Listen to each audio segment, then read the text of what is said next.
Nah. Nah. Younger bro. Nah. Sucks. I know I do. That's why I'm at Two Bros Game Night. No. That's not why you're at Two Bros Game Night. You can be competent and work at Two Bros Game Night. We do not hire only incompetent people. I'm so incompetent that I can't win a game at Apex Legends. Two Bros Game Night does not speak, does not have an official statement on this matter. Anyway, we sound good. Hello, people. It's us, Two Bros Game Night. I'm your host, Younger Bro. I'm your other host, Older Bro. And we are back looking for our second Shiny Gossifleur. Yes. Yeah. This should be a surprise to no one because it's Saturday and we didn't get it last Saturday. So we obviously are trying to get it this Saturday. Yeah, by the way, guys, I'm working on Arceus off camera.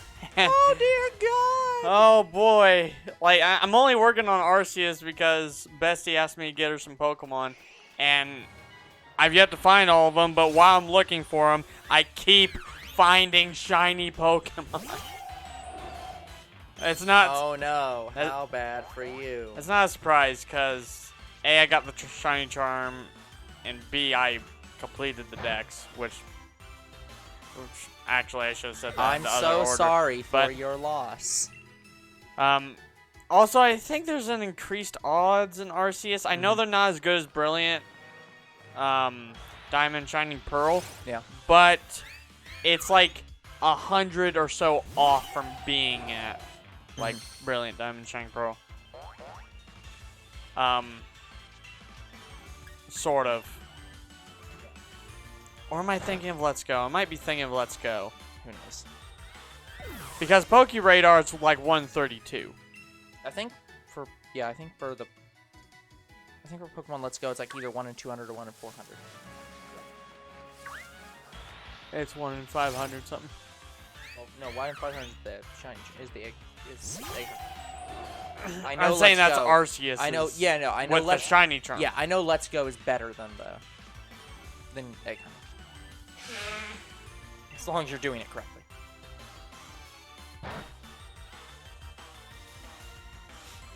Oh, by the way, off camera, Younger Bro was talking about the new game that's coming to Nintendo Switch called New Operating System. New now, Operating I want System. to make clear that this is an extremely terrible name for a game because what it sounds like is they're releasing a new model of Nintendo Switch with a new operating system. You know, the thing that runs the fucking console. So, you know, maybe that is the literal worst thing you could name a game other than game. And there is a game called Game. Yeah, that's fucking stupid. Like, what game you playing? Game. Oh, okay, don't fucking tell me. I am telling you. Bullshit you are. I think Game is a board game, though. I don't know if it's bullshit on console. But yeah, so, all that to say, never do that. Don't do what this company's calling your game New Operating System or Game or anything that is obviously not what you're making. I understand that the game is technically like putting Windows 95 onto the Nintendo Switch effectively. So it is sort of like a new operating system, but I'm saying that what you're implying is not what you're selling, which should be against the law. Like, this is literally what trademark and copyright is meant to avoid. Confusion in the marketplace. Confusion and this delay. Is literally confusion. Yeah, by the way, what was the one conversation you were having the other day about changing characters, like how they like taking a character and basically making them a new character in a way? I'm not talking about that conversation. That conversation was extremely political. But fine, then I'll just briefly say, if they change a character from how you know them, they better do it good. Yeah. Well, well, the general conversation I was having with somebody was that they were asking, they're generally asking my opinion on something like that, and the short answer I gave was that there has to be a difference between a character that has one or two things changed about them, like Batman. There's 8 different interpretations of Batman, at least, in just the movies. Let's ignore the comic book. Let's ignore anything else. Just, there's like 8 different movie versions of Batman. So, it's obviously incorrect to say, like, well, I'm sorry, but you're not the Adam West Batman, so you're objectively wrong. Like, that'd be stupid. But at the same time, it's like, you go to something like Starfire in the new Teen Titans, where they literally made a character that wasn't Starfire in any way. Yeah, as soon as I saw Starfire as a new actor, I'm like, no. It's just like, literally, she was doesn't called fit the Starfire. role. She didn't look like Starfire. Her powers weren't Starfire's powers. It was literally just, why are you called Starfire? Wait, they didn't even give her the same powers? You were the one who was telling me about this. Oh, like, it was just literally a completely different character that was called Starfire. And it's like, but why is it Starfire if it's a completely different character? I don't know if her abilities are changed. Yeah, because I thought we looked this up, and it was like, yeah, the powers were literally nothing alike. Well, that's the case. That's stupid. But anyways, point being, something along that lines, where if they do something like that, if they make changes where it's literally just, this isn't even the same character anymore, so why are you calling it the same character? Yeah, but actually, from what I hear about Teen Titans, it's actually a decent show. It's just no one liked Starfire, from my understanding. Yeah. From my understanding as well. I think I get why. Didn't mean to crouch.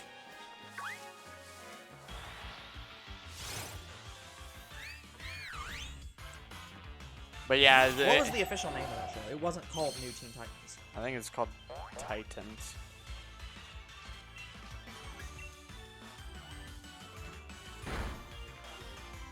But yeah, I don't have any desire to watch that show at all.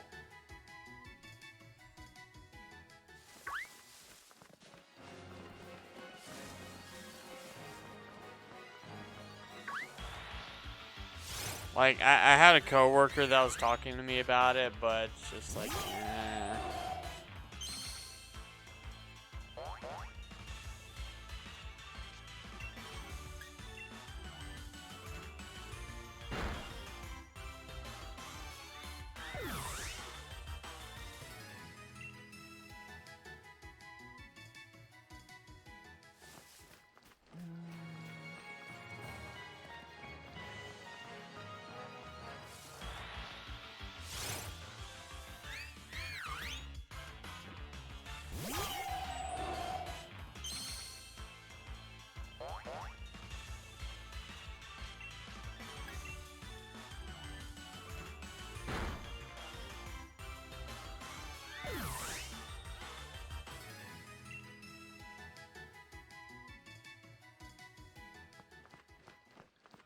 Woohoo!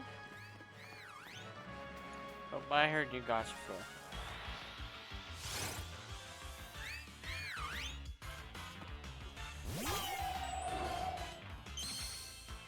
I can't find any confirmation. Because it's a little bit difficult to figure out. It's kind of difficult to figure out. If you just type in, what are Starfire's powers? Would you believe that because of the extensive comic book and movie history, that question is a little bit hard? When I think of Starfire's powers, I think of the Cartoon Network Teen Titans. Yeah, Starfire. and I think that's the vast majority of people's immediate thoughts of when they think of Starfire, they think of that character. She flies, her eyes turn green, she shoots plasma, green blasts. Yeah. That's about it. And she has like a childish personality. Also, when she kisses someone, she learns their language immediately. Thank you for the follow, Time Runner. Thank you for the follow, Time Runner. That's good. Is that the next book in the Maze Runner series, Time Runner? That's gonna. If that's true, that would be way too convoluted. That's just gonna cause all kinds of problems. Don't make your story about time travel shenanigans. It just makes everything more confusing. Yeah. Speaking of Maze Runner, I kind of don't like that they. Oh, hello, Time Runner. I don't like that they went into like zombie apocalypse kind of thing. Yeah. I just didn't really like that. Like, to me, the whole point of the Maze Runner was you ran through mazes. So, to me, the first book should be about getting through the maze, which it was. Then the second book would be them going into another maze. That didn't happen. And then the third book would be the final maze and how they get out. Like, basically, it's like a whole island or maybe a continent of mazes. And they finally get out by the end. No, it's futuristic zombie stuff. Did I? I don't know if I counted that one.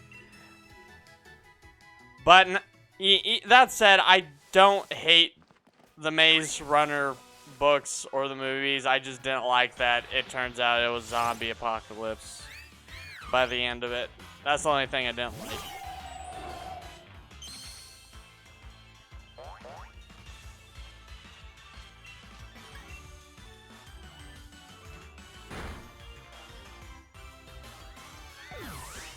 Then Doctor doing things. I mean, why not? Why not? Yeah. Maze Runner pulls a Doctor Who. Goes back in time for whatever fucking reason. You know, that book would be about, you know what? I just want to run through that maze again to see if I live again. So I would just like to point out, I typed in Starfire Titans, and obviously, what would you think? Again, I'm not on images. I'm on just documents. What would you like to guess the top 5 results are when I search Starfire Titans? Starfire Titans? Yeah. Number 1 is probably Starfire Teen Titans. Then number 2 would be Starfire, like, comics, maybe. And then 3 would probably be Starfire Titans. Yeah. So here, I'll go down the full list. So the first one, Wikipedia for Starfire, generally. It's Teen Titans, but it's Teen Titans the team she's on, so that's literally every version of Starfire, basically. So, just Starfire the character, then DC's site for Starfire, then the Teen Titans wiki, which I think actually is for the Teen Titans show. It's for the Teen Titans show. Then the fandom wiki, that's the same thing. Then a few more. Okay, time. And then a few more wikis from fandom. One of them that's talking about the actual thing I wanted to know, which was her new origin powers and comic changes. And then I think this is actually the 10th one. Starfire hentai. I'm not even searching for this. Why is it here? It's like I didn't. Nothing in my search should indicate to you that I'm looking for that.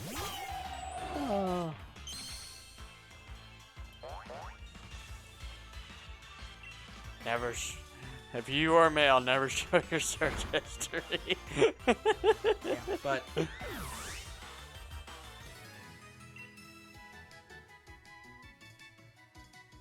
Sure. Again, I've put in what I'm searching. I have Starfire Titans. I could not have made this any more generic. Just like... it doesn't even matter. It doesn't even matter if I did time runners because I use DuckDuckGo, which doesn't save my search history. So, it's not influenced by literally anything else.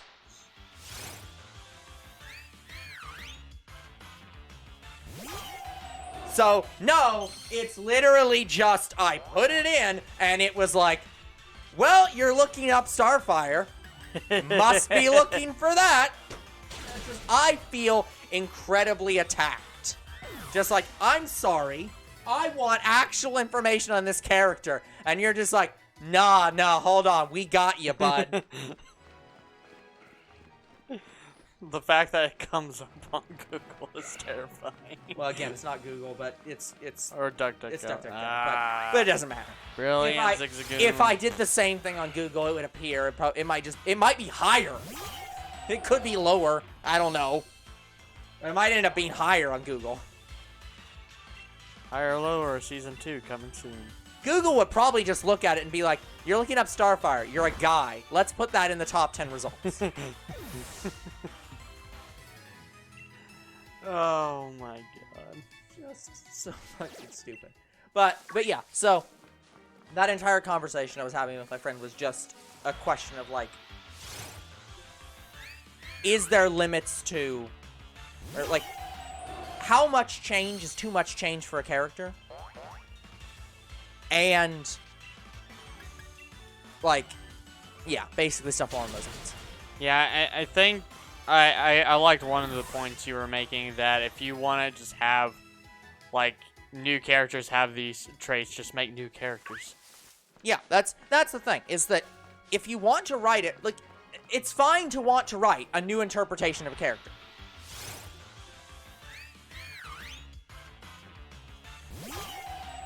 I'm assuming that's Master Duel.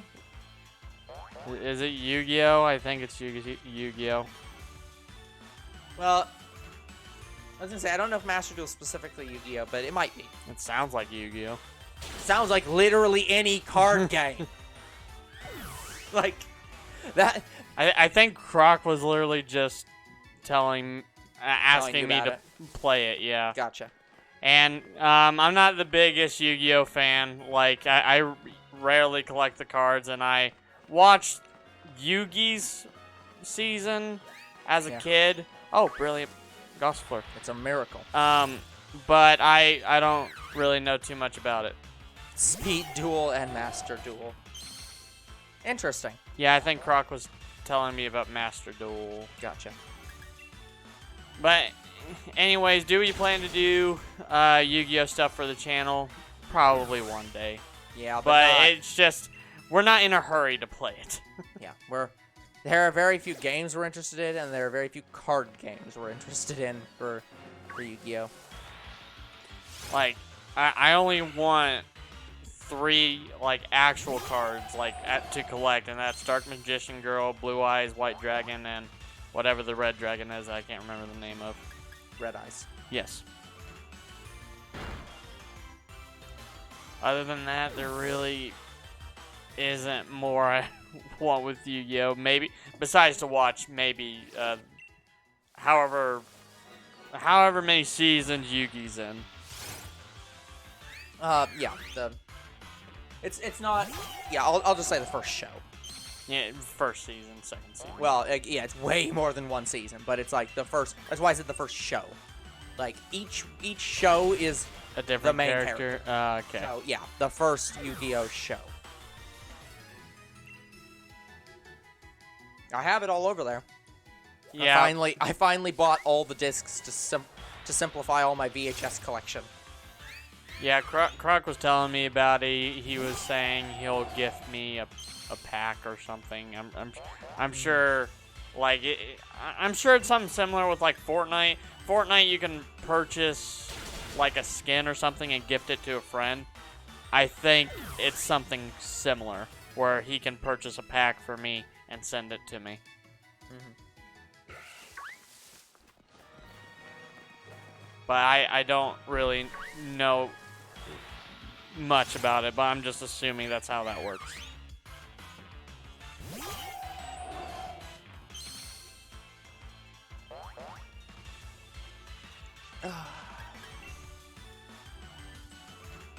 I can see the future comment section now. Why are you using a shiny team? Because I want to.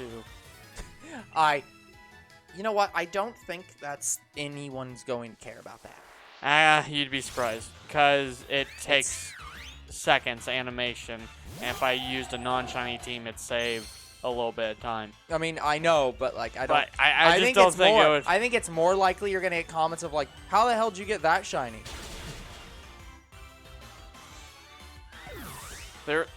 For wild hunting, there really isn't much more to it. I'm literally You're just doing what you're seeing what you see. right here. And for egg hunting, you just get a different language ditto, put it in the.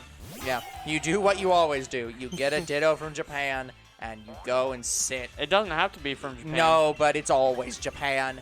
Actually, it used to be only in Japan, and then they changed it to be different language. No, I think it was before Gen. I was gonna say, 3. I think it's more specifically to say that the games weren't as widespread, and the only one you could conceivably get was Japan. Yeah, probably. So like, and even still, if you go trading for dittos in either the random encounters or like actually on direct trade, you're still gonna get mostly Japanese dittos. They're still the most common thing. I think I've gotten a ditto from Japan, China, Korea. This is where I just meme and it was like, yeah, I just said Japan. You don't need to repeat it 3 times. I think I got a Russian one. I just said Japan. And Okay, who's gonna know what I'm referencing? I don't even think I remember what I'm referencing. I even think I even got one from England, but I don't know how different that is. I remember it's a show, but I can't remember what the specific show is.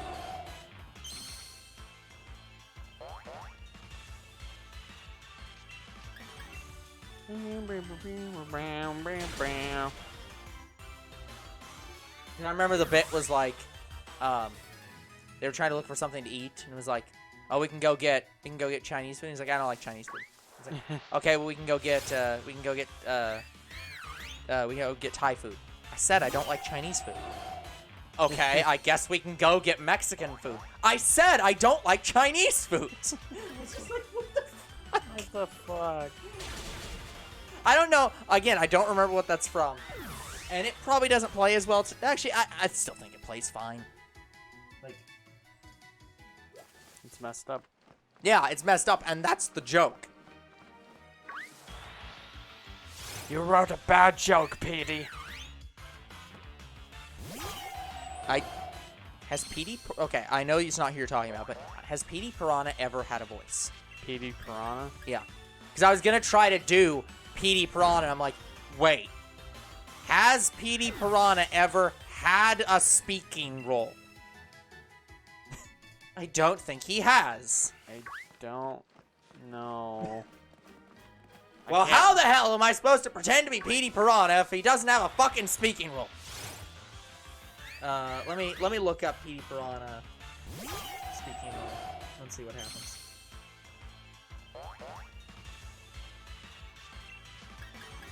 Petey Piranha Evolution. What the fuck are you talking about? Evolution? What? Is that a new show? No. Sounds like a show. Do you really think Nintendo's gonna release something like that? Maybe. If he's had a speaking voice, it hadn't been like the Paper Mario games.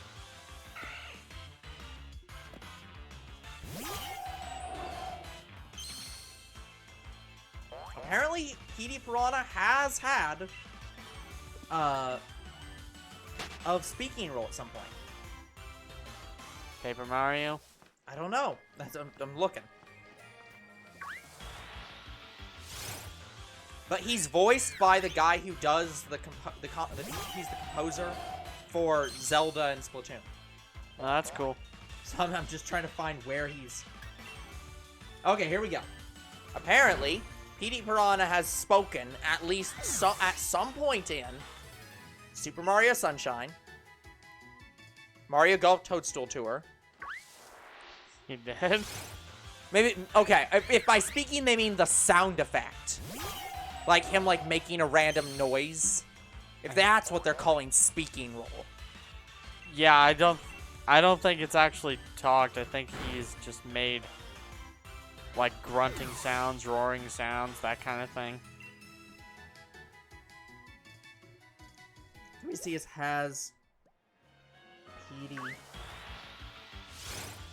Piranha ever spoken words?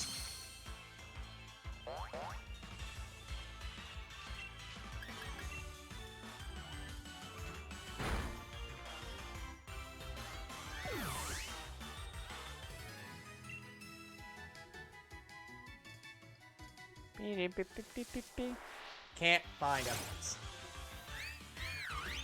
The only way I would find evidence is if I looked up the bit, and I don't want to.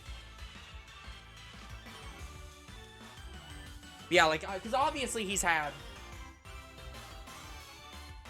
I hope you have fun, Time Runner. Yeah, have fun. Yeah, like, I'm sure he's had voice clips in, like, the Mario Party games and, like, stuff like that where he has, like, random grunting sounds or whatever. Yeah. But, like, in terms of if he has ever spoken actual legit words, I'm not sure. Wario.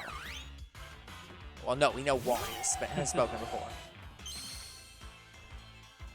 There's still so many games we have to get to. There is. In fact, I think you'll find that there will always be so many games we have to get to, because as time continues, more games are made. Yeah, like Budokai Tenkaichi 4. Yeah, like, I think you'll find that we will never actually run out of games to play, and we will probably never run out of games that we want to play.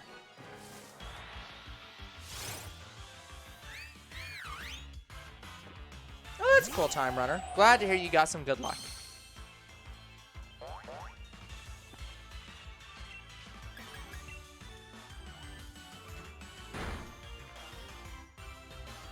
Yeah, I've still yet to get to a lot of the mobile games I want to try for mobile series on the channel. Yep. Again, the one mobile game I want to play the most right now is the Hatsune Miku mobile game that stole Colorful Stage's name and rebranded it to be Hatsune Miku. Again, to say that they stole it, I feel like is a bit But originally, she was just going to be in there as like a bonus character, like maybe, but like collaboration. Sega made the game, and so. then It's like, and then it rebranded again, to that's be the thing. It's Hatsune like, Miku. is it even a collab when Sega were the ones who made the game? Sega. It's like, it's their game. If they want to I make suppose. it Hatsune branded, that's their damn business. I wonder if it plays like Love Live, School Idol festivals. On one hand, I'm going to say no. On the other hand, if it doesn't, I would be extremely surprised. Like, I want to know how else you play it. Like, the simple little... Oh, shit, I hit the mic, sorry. Anyway, the simple little, like, taps that you do in Love Live, to me, would probably be how Colorful Restage plays. See, I would love to see that. I would love to see a Miku Love Live. Because what? Are they just going to put, like, the controls from the PlayStation on the screen and say tap these buttons at this time? Probably. If so, then I want to see how that works. Oh, that's cool. Yeah, there's some mobile games that are on console. Yeah. Like Genshin Impact. I'm not sure if that one started on console. I'm pretty sure this started on mobile. I think it started on mobile and it got a console version. Yep. I'm trying to think of others that did that. PUBG was the opposite. PUBG started on console and got a mobile version. Same with Fortnite.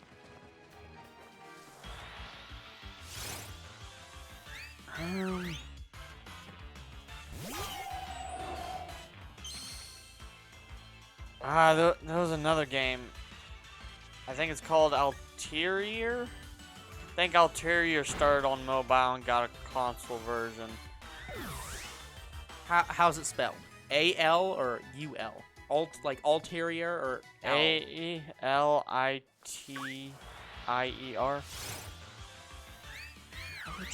Never heard of it. Dual Links.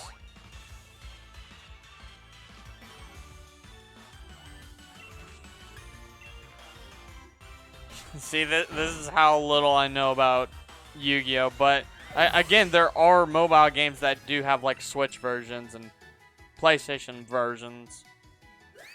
So it wouldn't have surprised me if Yu-Gi-Oh! Oh, I'm sure there probably Got is a some Switch kind of version. Yu-Gi-Oh! Mobile game that's, but it's just not this one.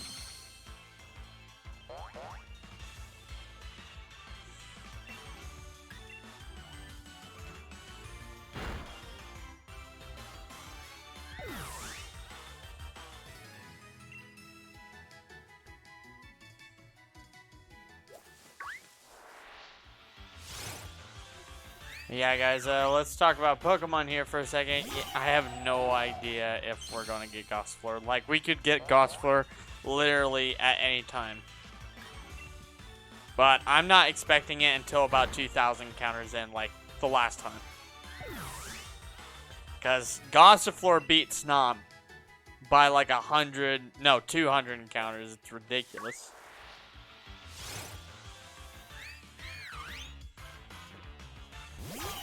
Yeah, effectively, this is battle and runaway method. That's what I'm kind of doing right now. Apparently, it's better to feint the Pokemon because that helps with brilliant spawns and quotes.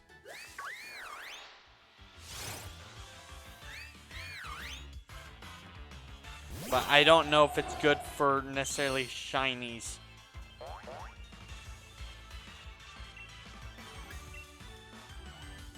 But I actually think feinting the Pokemon takes a little bit longer than running away from it. I mean, we still get through about 300 encounters a stream, but I think I get through like 400 encounters a stream if I just run away from it. But the only reason I'm not is because we're testing this method out to see if it's any better. And we're 300 encounters in, so I still don't know if it is or not. If we find it before 2,000 encounters, then it must be a little bit better. Or at least this hunt was a little bit better. This is only the second brilliant Gossifleur I found this stream.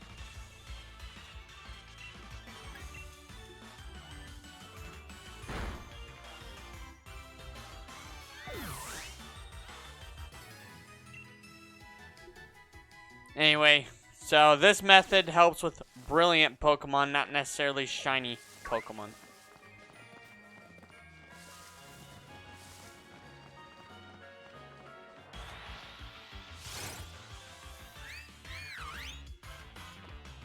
True, but the shiny Pokemon, all brilliant Pokemon are more likely to be shiny, so it's like... Yes, I know, but look at it from my perspective right now. I've only encountered one brilliant Pokemon that was shiny, and it was a random encounter. Fair. The other ones were not.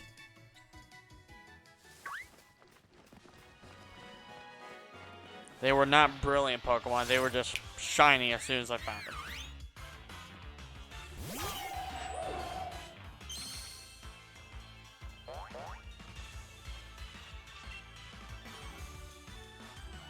And I have no idea if Struggle is helping much. I'm really surprised that Cresselia cannot learn False Swipe when it can learn Psycho Cut. Unless that's a hacked move and I don't know it. Because again, guys, some of these shinies I either get them from trade, from friends. I have no idea how they got them. They could have hacked them.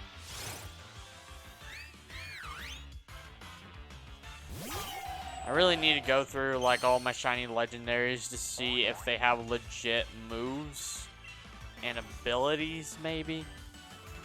But that's gonna take some time. I was gonna say, the one thing is that a lot of times it's almost impossible to figure that out. And even if you do figure out, like, by going through and checking every gen and every list to see if a Pokemon could ever learn that move, many times the apps are designed so that you can't create Pokemon that can't, like, you can only create Pokemon that have legit stats and moves and stuff. So even in those situations, even checking, you wouldn't be able to figure it out. I've actually had Pokemon that were not supposed to learn certain moves, and I look them up to find it out. Yeah, I'm just saying there's a lot of newer hacked Pokemon. I think the easy way to do it is just to say only legitimate things.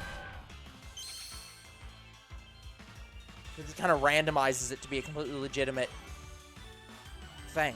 And it's like, well, how the heck are you supposed to know? And the point is, you can't.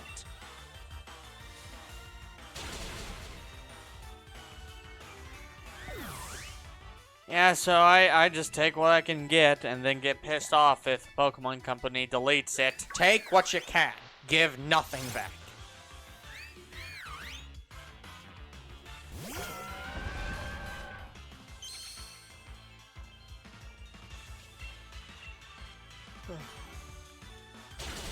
Yeah, I don't know. I just hate some of the things that Pokemon Company decided to do with their shiny Pokemon. Yeah, I get it.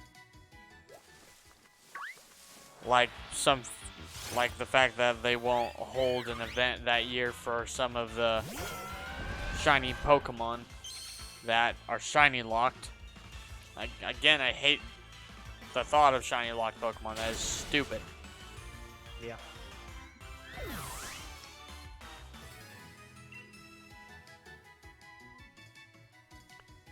Whoever came up with that, you're an asshole.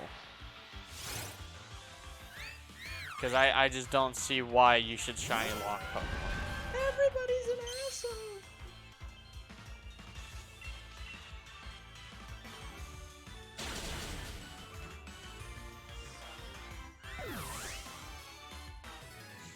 Like, I understand not using hacked Pokemon in, like, tournament plays and stuff like that. So just ban certain Pokemon.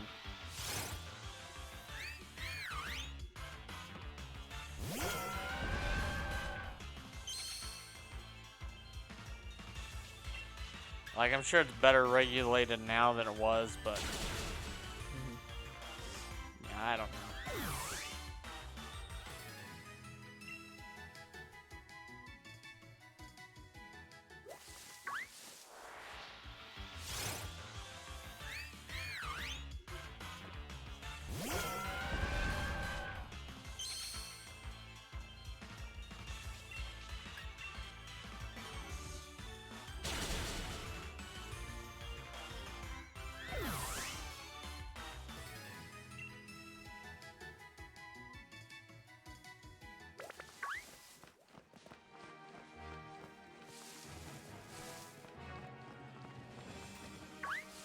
Oh, there's another brilliant Gossifleur.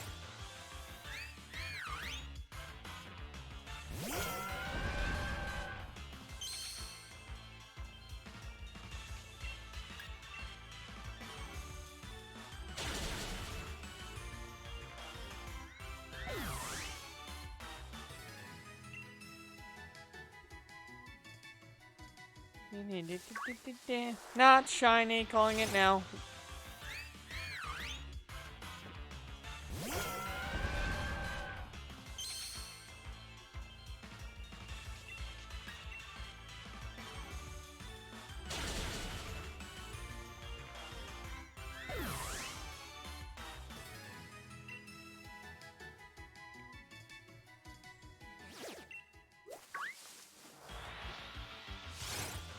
Do you think we'll get an announcement for any Mystery Dungeon or Pokemon Ranger games this year?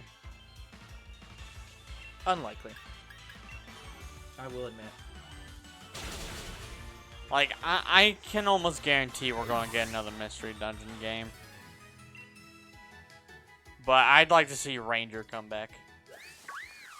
Yeah, the thing is, though, in a lot of situations, people just don't care about, and not even the players, but, like, a lot of the, like, Pokemon Company does not really give that much of a shit about the side games.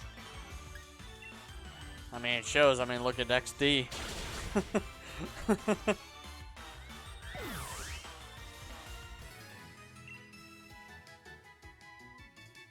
That's why we were really fucking excited when Snap 2 came out.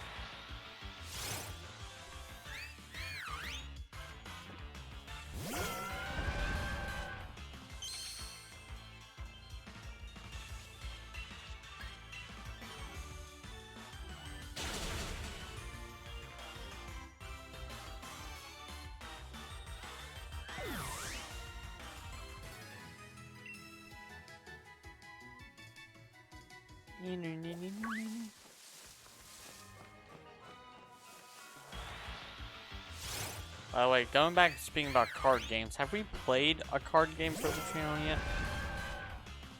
Have we played any card video games for the channel yet? I don't think so.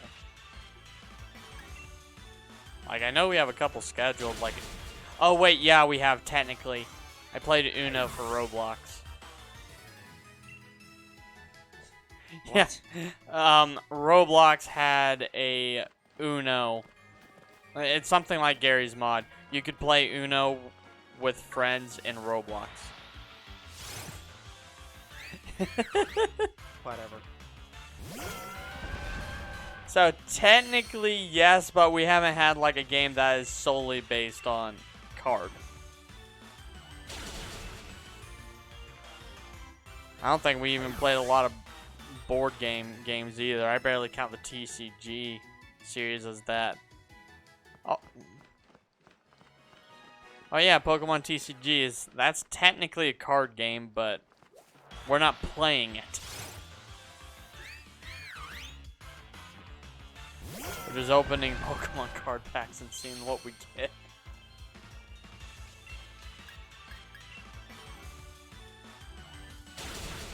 So we do have some card-themed things we've done for the channel.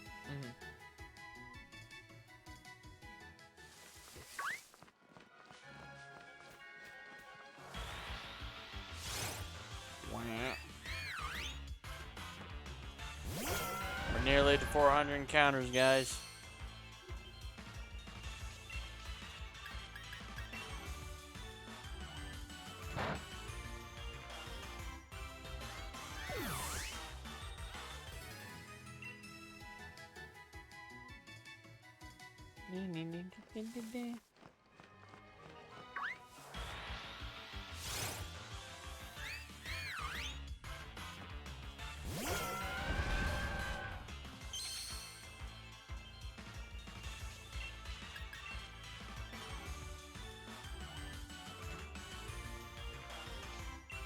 Wait, Gossifleur can learn to sing? Oh no. I'm glad I didn't get hit by that. Oh, that would have been so bad. I don't think sing just makes you drowsy. I think it just puts you immediately to sleep.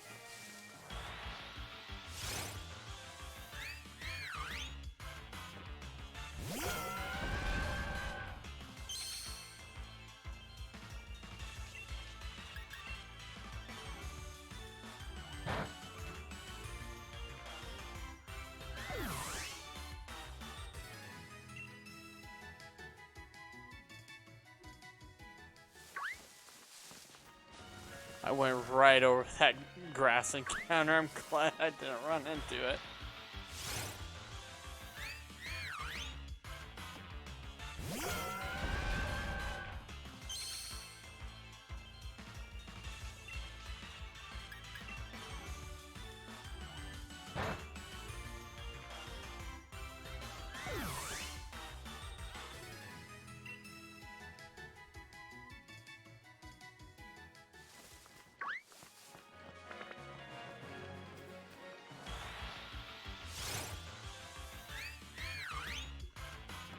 Sorry, not talking too much. Yeah, we're at one of those points where we don't really have a lot to talk about, and unfortunately that means that we tend to be quiet. So, it's been a very,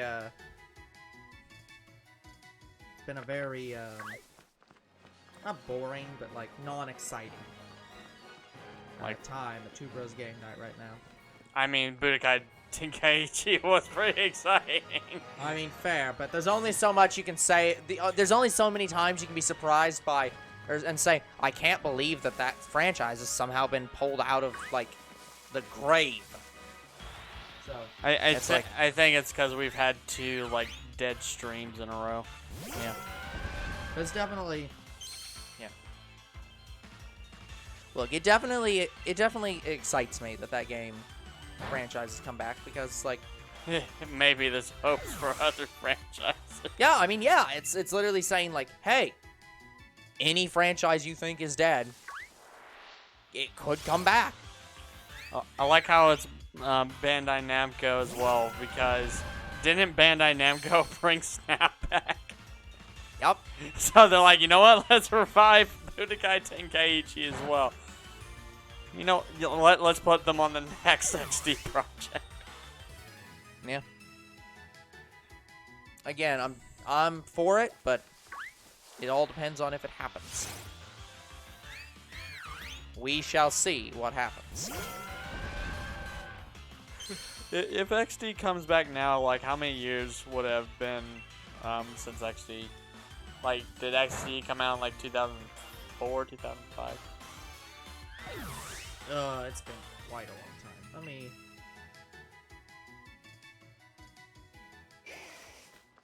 Oh, god damn it. I ran 2 zigs again.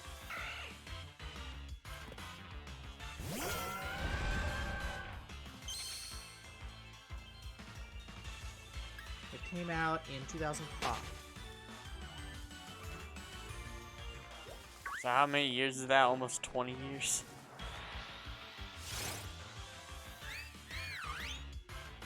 Yeah, it's going there. About 20 years. Because I think for Budokai Tenkaichi's revival is like 16 years after the game came out.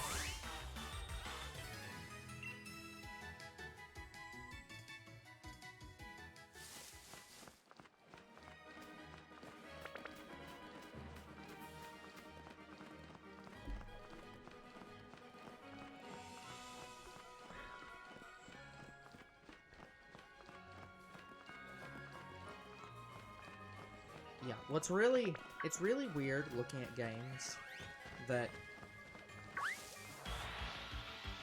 What's the best way to describe this? It's really weird looking at games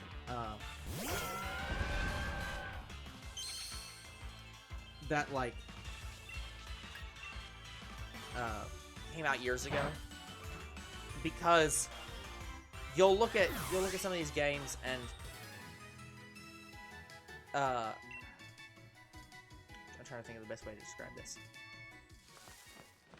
Sometimes you'll look back on old games and you'll look at the reception that they've been given, and it's just like, oh, everyone hated this game when it first came out. And it's like, but I literally don't understand how that's fucking possible. 400 encounters. Yeah, like with Burnout, for example. I thought Burnout 3 was really, really fucking good. Mm-hmm. And I thought I was going to get the remaster if Burnout ever did a remaster. Yeah. Turns out Burnout Paradise got it instead of Burnout 3. Yep. And I don't understand why. Because I did enjoy Burnout Paradise. I did not hate the game. Yeah. But I just enjoyed Burnout 3 so much better. Like, to me, it's a vastly superior game. Yeah. Plus, the thing that Burnout Paradise did that I thought was stupid was it had a hub world. Like, it was like GTA without the people characters. You didn't play as people, you played as the cars. Yeah. So to me, I felt like playing GTA while also playing Cars the game at the same time. Because you could only play as a car. Because you'll see this a lot when it's, I'm trying to think if there was one huge game that this happened with, where people said it was, like, terrible when it first came out, and then afterwards was listed as one of, retrospectives were like, this is one of the 25 greatest games of all time. Which game was that? I can't remember. I just remember reading that in, like, reviews of people being like, yeah, this game was terrible. I know something very similar like that. This was not Wind Waker, but I know something like that happened to Wind Waker. Where it was hated. It was absolutely hated for like its visual. Yeah, for its visuals. And it's like, and now everyone's just like, oh yeah, super great game. I'm sure it played fine, it's just the visuals sucked, I guess. I don't know. I think It's when... not even, it's, what you gotta understand, it wasn't even, it's not like it was the actual quality of the game. It was very much specifically people did not like Toon Link because they thought it was too childish. I think Wind Waker had a lot to follow up from, because Wind Waker came out after Twilight Princess, right? No, I think it came out before. I think it followed up Ocarina of Time. It did? Or Majora's Mask, obviously. Still, same thing. Like, it had to follow from Majora's Mask and Ocarina of Time, and or Twilight Princess. Yeah, I thought Twilight Princess did come out on the GameCube, and I thought it was before Wind Waker.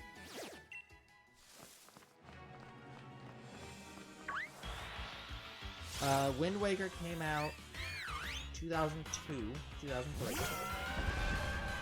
And Twilight Princess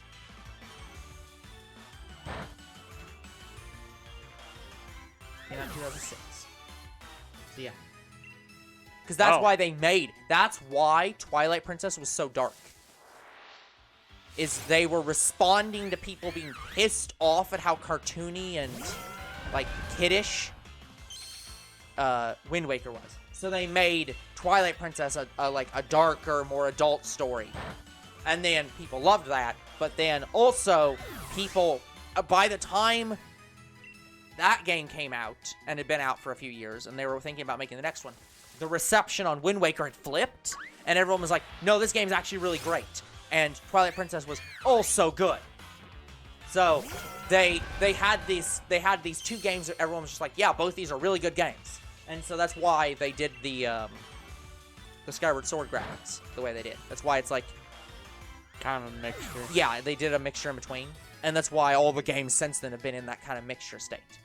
Was because they realized, oh, people liked the, which I kind of don't like, if I want to be honest. It's not, and I want to be clear, I don't have a problem with the Wind Waker and the Wind Waker. I don't have a problem with not Wind Waker. I don't have a problem with Skyward Sword and Breath of the Wild's art styles, because they are a very similar art style. And I think Breath of the Wild 2, whatever that game's called. Yeah, it's gonna look like Breath of the Wild 1.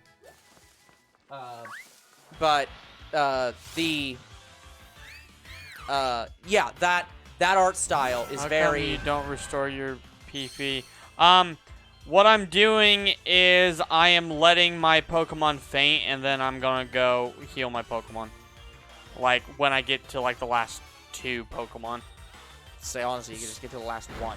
So, yeah, honestly, I just don't need to use it. It means less time searching for the shiny. And also less money being spent. Oh, didn't mean to whistle. I accidentally clicked. But yeah, I just don't need to use elixirs like this. Also, hello, Agent X. But yes, welcome to the stream. We're just talking about Breath of the Wild's graphics. Yeah. So I don't. I want to say I don't have any problem with their graphics. I think they look very good. Yep. My problem is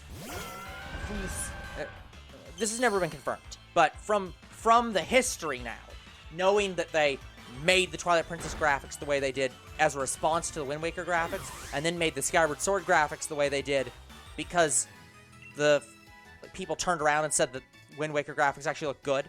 It now means people liked the Twilight Princess graphics, people liked the Wind Waker graphics, and the graphics they're getting is neither of them. So it's like, I'm fine with these graphics, but I'm like, but I also liked Toon Link. I also liked the more adult Link. Yeah. You're like the more adult, like Twilight Princess, like not even edgy, but just like more photorealistic Link. It's like, give us all of these graphics. Don't just give us Don't be like, well, we need an in-between. You don't need an in-between. Just give us any of them. Do you think we'll get a continuation of the Wind Waker I'd love storyline? Well, I don't think we'll get a continuation of the Wind Waker storyline. Mostly because I don't think people like to hear of trains that well. But I would really love to see more games with that art style. And the art style for Link's Awakening was well received.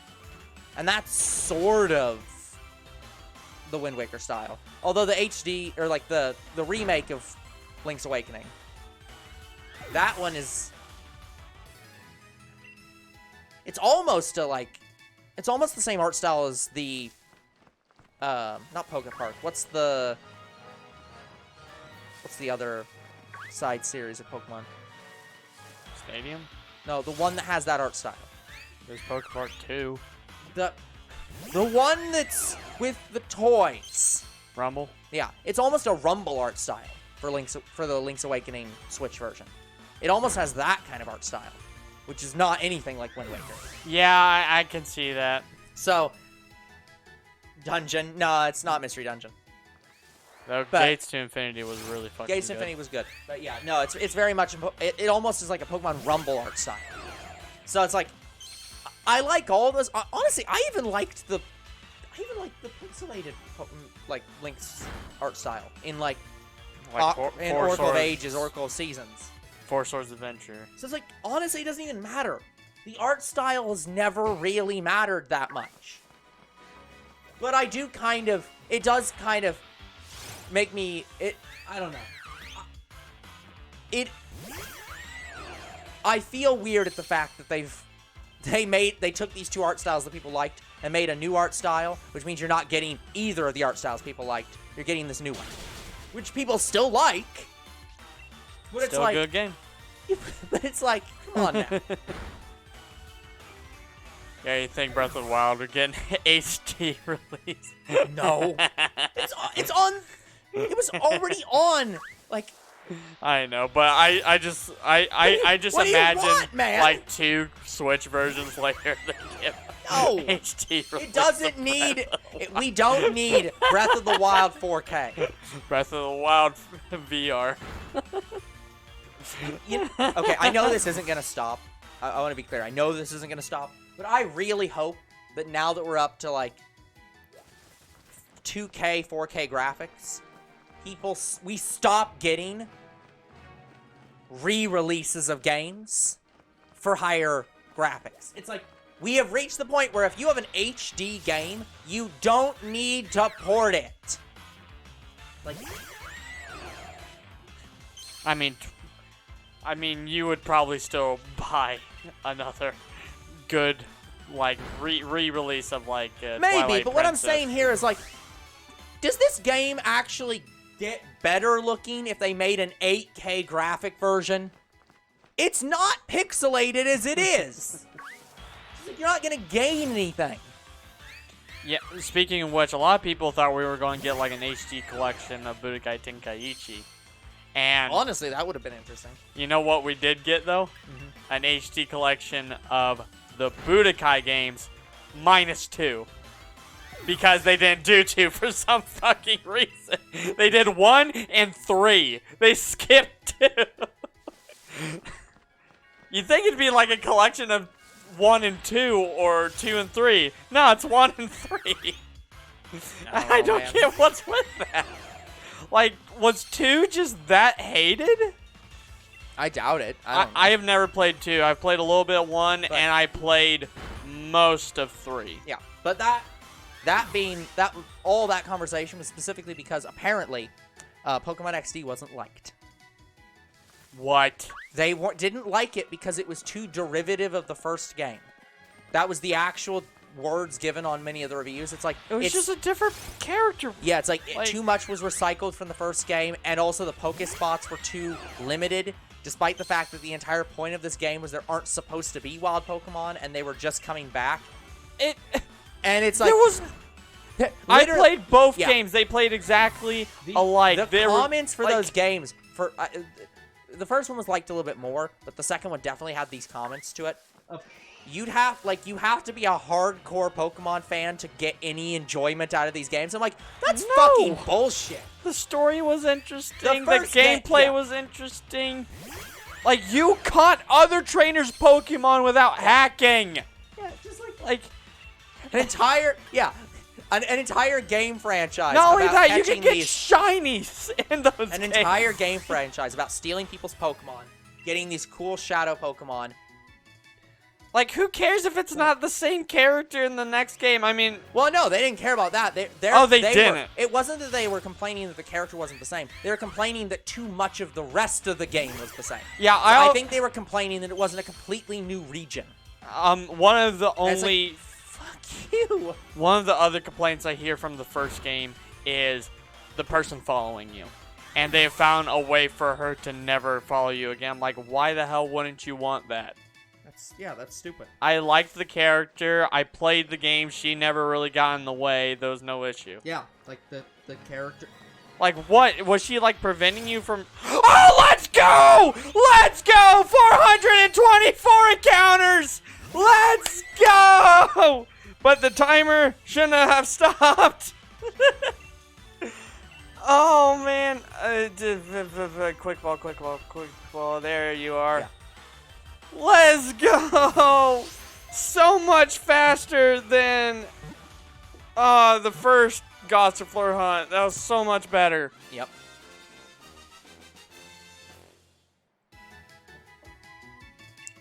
Oh, I'm so happy. We're at... Okay, so... Gossifleur doesn't evolve with a stone, right? What level does it evolve at? I'll look that up. Alright, let me just immediately save before something happens. I have had the game crash after I've saved. Like, a minute after I've saved, after I got the shiny.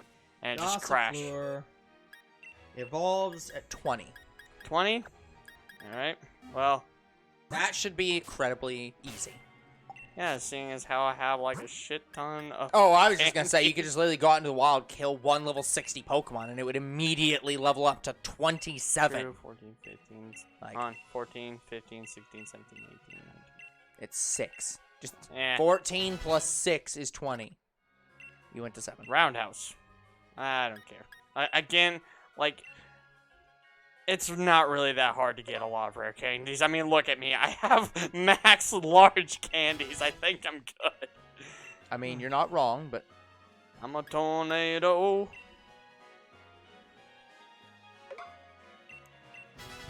Leaf tornado. Alright. Shiny Eldegoss. Let's go. Dude, how are we going back to Sobble this fast? God damn it, now I have to change the title.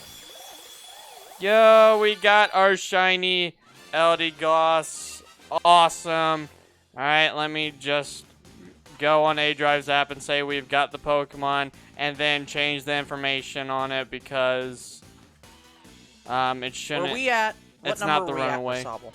What were we at with Sobble? I don't remember. I'll look it up then. I think this is the battle method. Shiny Charm. Ball used, I can say it was a quick ball. Where's the quick ball? Don't care about Cotton Spore. And is it a male or female? It is female. Alright, so that has been updated and we're going back to Sobble. We need one more shiny Sobble. Let's go. Alright. Back out of that. Well, Going it's here. apparently part 10. Part 10, really. Yeah.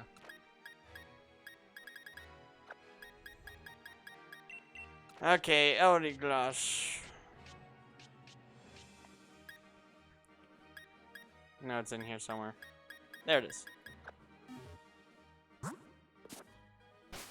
Okay, now I will go heal, and then I guess I'm going back to... I'm going back to the Egg daycare. Yeah. But yeah, so but yeah, to give a I don't understand how it's controversial statement. I enjoyed the girl that followed you around. I thought she was an enjoyable side character. I would have no been just as issue. happy if your sister followed you around the entire time in XD. I had no issue with the girl following you in Coliseum at all. There was no problem with that.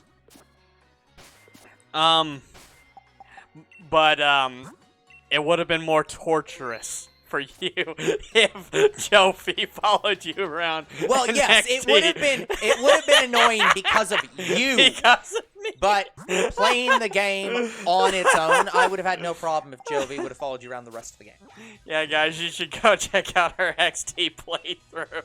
I know one of our viewers, I think it was Carpet, watching it. He was like, oh my god, I've never been so annoyed with any character before.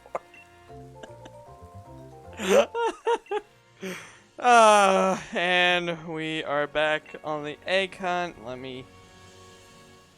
Alright, I will unpause the timer once the first egg has been hatched. Oh man. Okay, I just want to triple check to make sure I save, so I'm saving again. Probably shouldn't have saved with eggs in my party, but whatever. Oh no! Anyway, so what were we talking about? We were talking about Coliseum and how people had problems with it. Like, if we do not get the third game, I do want like an HD release of it. I think you're gonna get neither. I think the best I'm gonna get is, I think they're adding Are they adding GameCube to Switch? I thought they did. Unclear. Unclear if you're gonna get those games either, even if they did. No, they added the Game Boy. I keep thinking it's the GameCube. It's Game Boy. Yeah, I'd like to get an HD release at least. Yeah. Given the last 20 years, you're probably not gonna get an HD release. You're probably not gonna get a port, and you're probably not gonna get a sequel. At least Stadium is sort of coming back. I know Stadium's being added to the Switch. Yeah.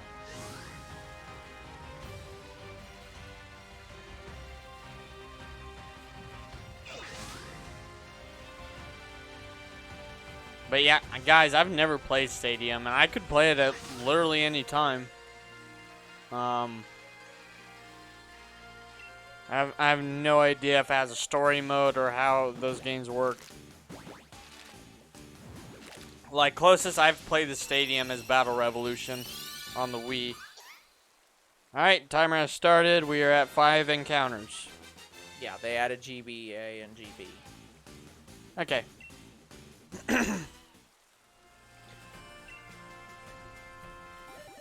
Yeah, we're more likely to get a red, blue, and green release on Switch. Which I know we're getting because they keep re-releasing those games.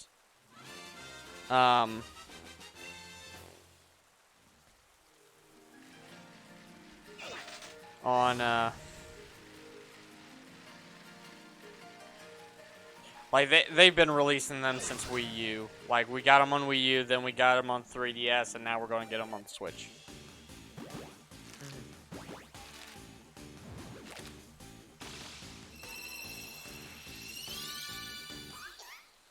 Okay, guys, I'm actually going to start this counter at 10. And then I'm going to add one.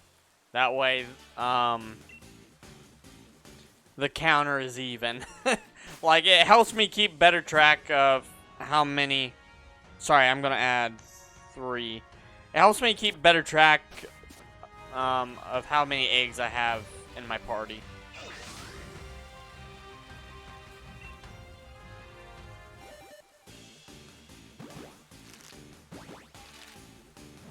Dun, dun, dun, dun.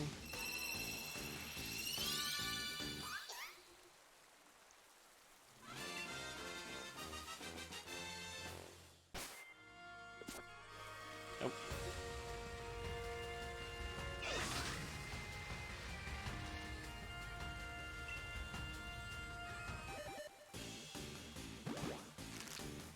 Rip. Rest in peace. In rest 3DS. Rip and rest. Rest. So rest in peace. Rest in peace. In rest. Yeah, we missed the 3DS, and the eShop is about to go down at the end of this month. So hopefully you guys have gotten all the games and all of the DLC that you want for your games. Maybe even some themes. Otherwise, it is gone. I was gonna buy all of the themes, but I can't do that because I lost my job. I still have my job, but still be buying themes.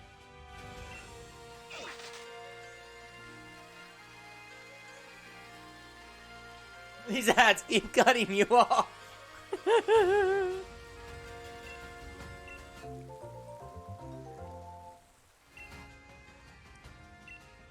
Yeah, sorry, Time Runner. In order to avoid those, you have to become a subscriber, right? Yeah. Yeah.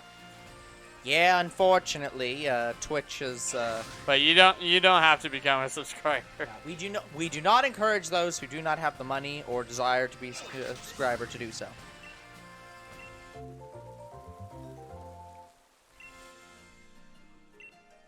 I apologize that that ads are causing ads issues. exist.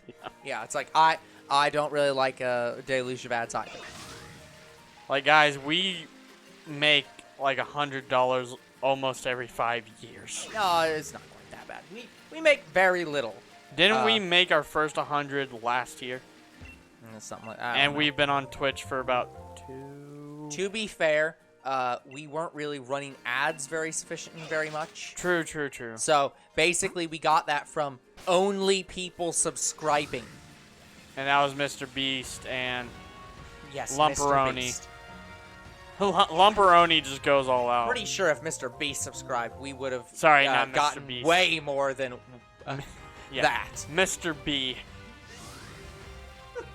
Yeah, if Mr. Beast subscribes to you, you suddenly get a check for $500,000 for no goddamn reason. Like, that would be a dream come true to have Mr. Beast subscribe to our channel. Like, I think... Welcome back, Time Runner. I think the current best we have is we've been liked on a few comments from, like, Unlisted Leaf. Yeah, well, a lot of that happens. PokeRev, Leonhardt, and Slow Plays. I've actually had conversations with Slow Plays. Yeah. And I think Ellie Gaming is subscribed to us, and she's just a little bit of a bigger YouTube than us. Yeah. Only by 500 subs. No, 1,000 subs now. Yeah. She's nearing 2K. Yeah.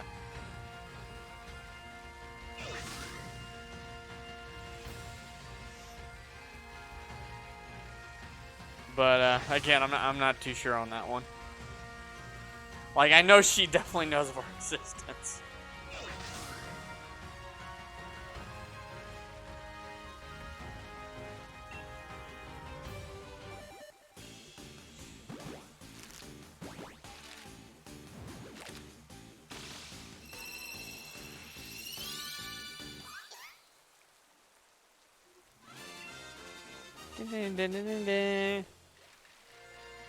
But yeah, I missed the 3DS. I wish we got an HDMI 3DS. Yeah, ain't gonna ever get that. Well, I mean, you might get that, but the point by which you get that is there's two ways: Katsukity, or you get one directly from the Pokemon well, company. what I was gonna say was that the only time you're gonna get that is when the patent runs out on the 3DS and DS, and somebody like Retron will make a DS 3DS like emulation device that you put the cartridges in that has HDMI support. Yeah, but until something like that happens, you ain't getting shit. And didn't you say it runs out in like 2025 or something? I don't remember.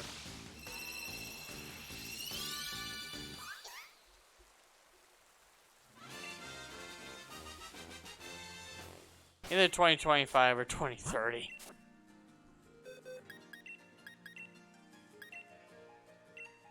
Maybe I'm just thinking of when the release date for Budokai Tenkaichi 4 is going to be.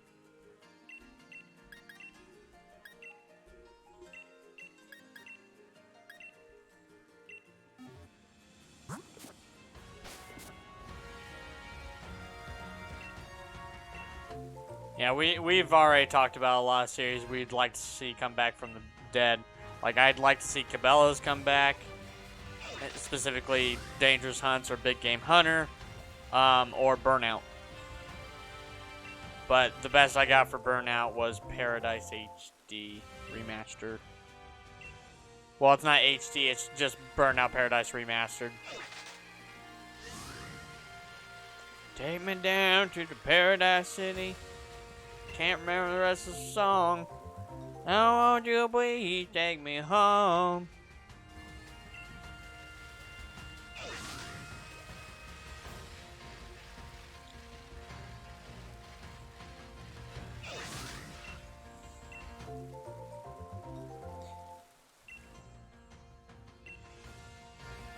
Yeah, I think Dangerous Hunts and Big Game Hunter are actually probably series I'd stop everything for. Maybe. I don't know.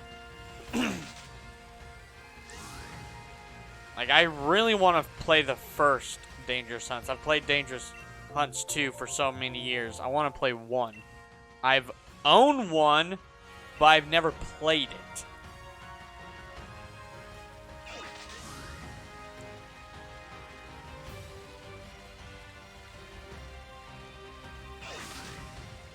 Yeah, there you go. I'd like to see an HD remaster of Dangerous Hunts 2.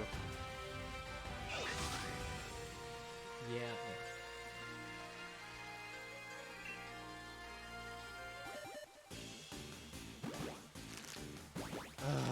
Yes, 3DS did. Yeah, it really did. I'm gonna have to switch to Google because I can't get. The one stupid thing about DuckDuckGo is they don't. Do minus.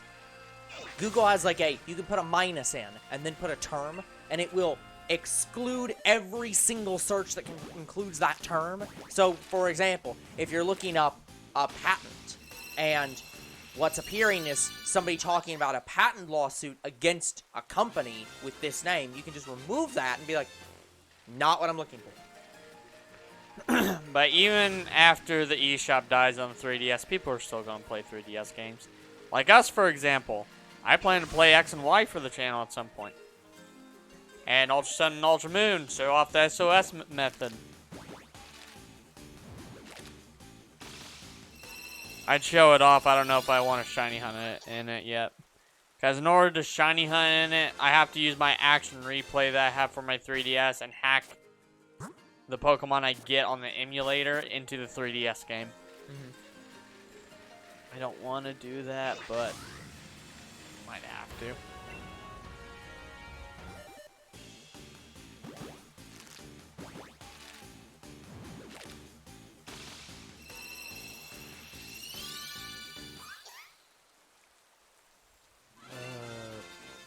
It looks like the patent date is for.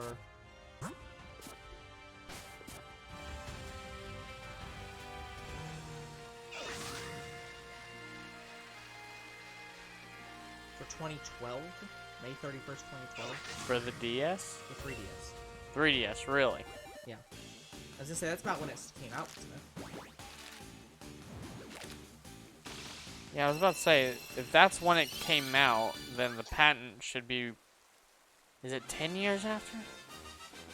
20 years. 20 years? Approximately. Then the patent's probably just about to expire? No, it's in 2030, I sorry. was gonna say, if you think it's been 20 years since 2010, there's a big problem, man. Sorry, it's 2022 right now. We're talking about 20. Not 21, Android 21, but year 2020.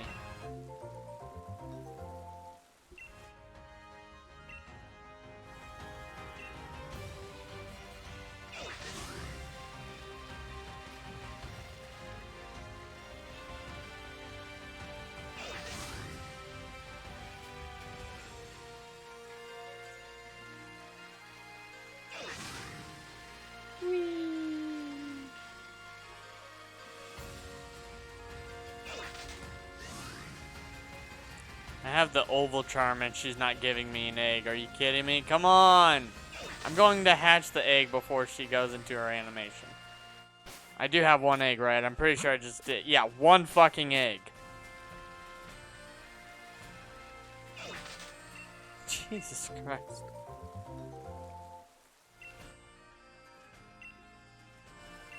Watch him move a little bit, it's gonna hatch.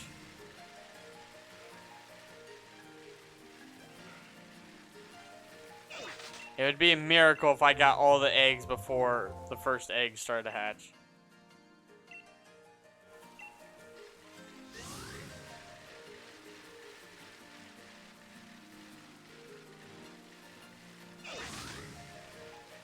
Oh, there it is.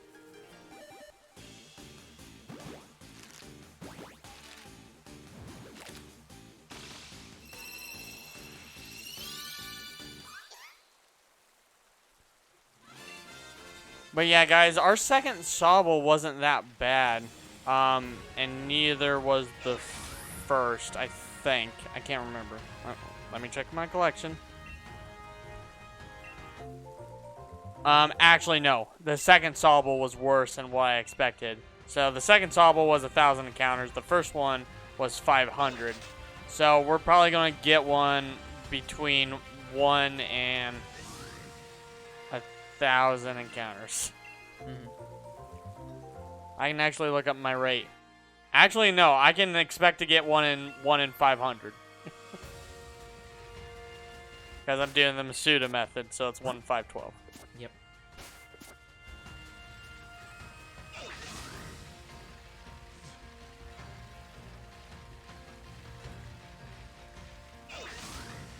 Oh yeah, that reminds me. I have to look up what my... Oh, I can't look up what my rate was when I Shiny Hunting Gossifleur, can I? No, I can't. Ah, that sucks. I wanted to see if battle method was any different than running method.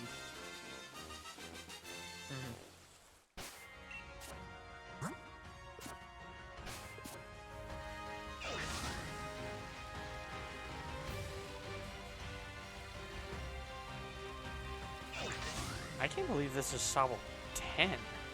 Like...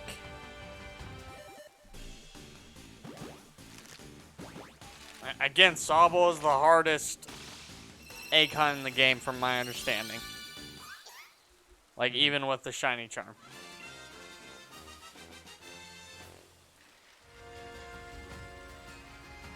So the fact that I'm getting them before 2,000 is surprising to me.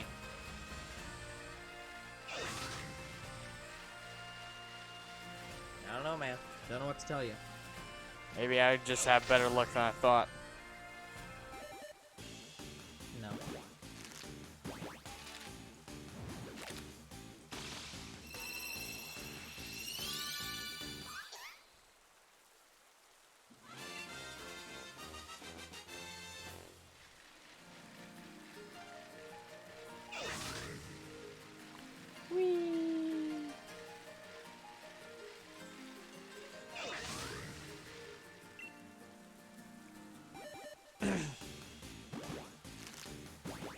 Yeah, going back to speaking about the 3DS, any 3DS games you want to just play like as soon as possible? Because you haven't played too many DS or 3DS games.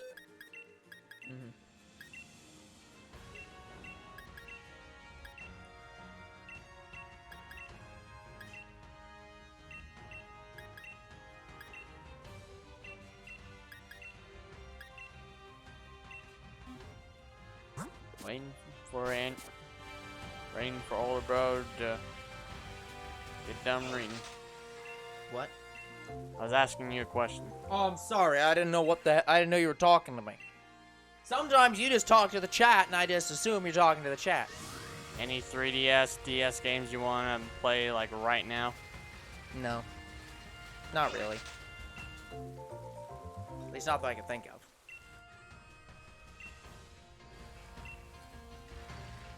I'm asking because you haven't played too many.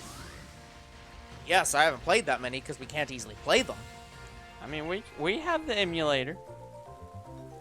Well, we have the emulator now, and I haven't really redone my schedule since we got the emulator working correctly.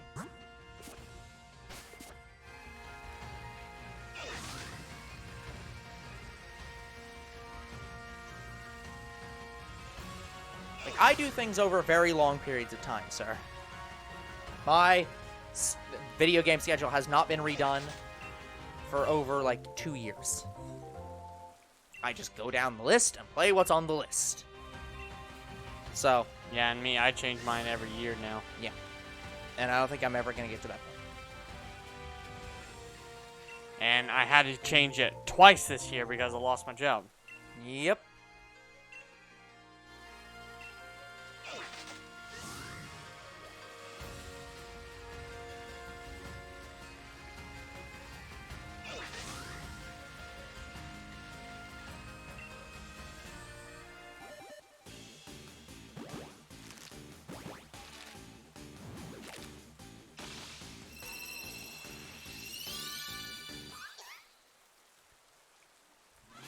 Yeah, I was about to go insane because I was like, I know I have the game schedule on this list, or on this this tab.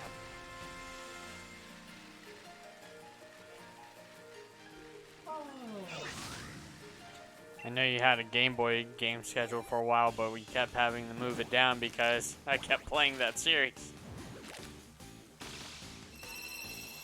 Yup. I And- still have to fix that schedule. And it's not gonna slow down anytime soon. Well, at some point, you might have to deal.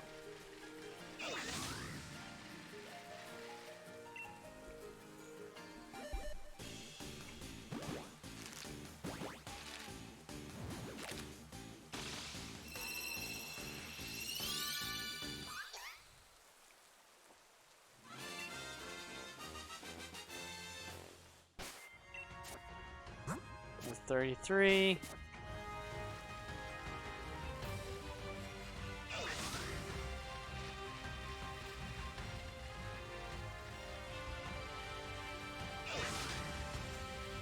Yeah, are we not even at an hour yet?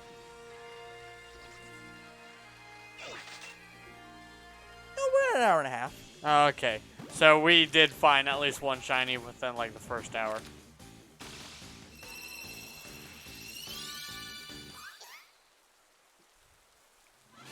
That's pretty good for a string guy.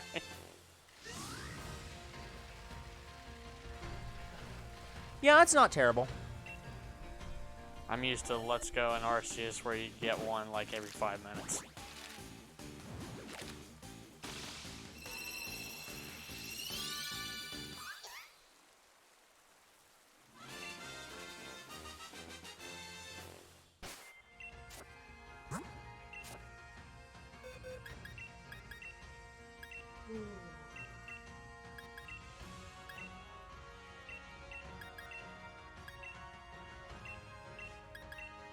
Older bro's looking at the schedule. Yes, I am. I'm sorry you demanded I look at it. I think he's thinking, I need to reorganize this soon.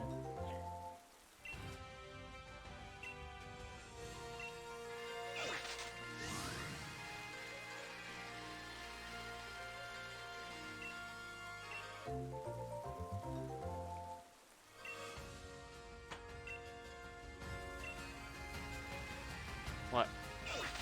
I'm thinking right now. I really need, what I'd really like to have is a tablet where I could do work while, like, recording. Well, not I mean, recording, in that's this why case, you by have your streaming. phone. Yes, but, like, it's not... Here's the thing. I need something that has, like, a better keyboard than my phone.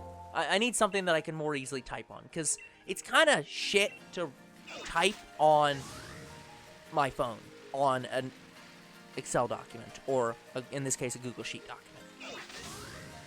I mean, there are tablets with keyboards on them. Yeah, so it's like, I need something that's, like, in front of me where I can just be like, quickly type things out. I mean, you can always just get a laptop. Well, I have one of those, but I use them so infrequently it stopped working.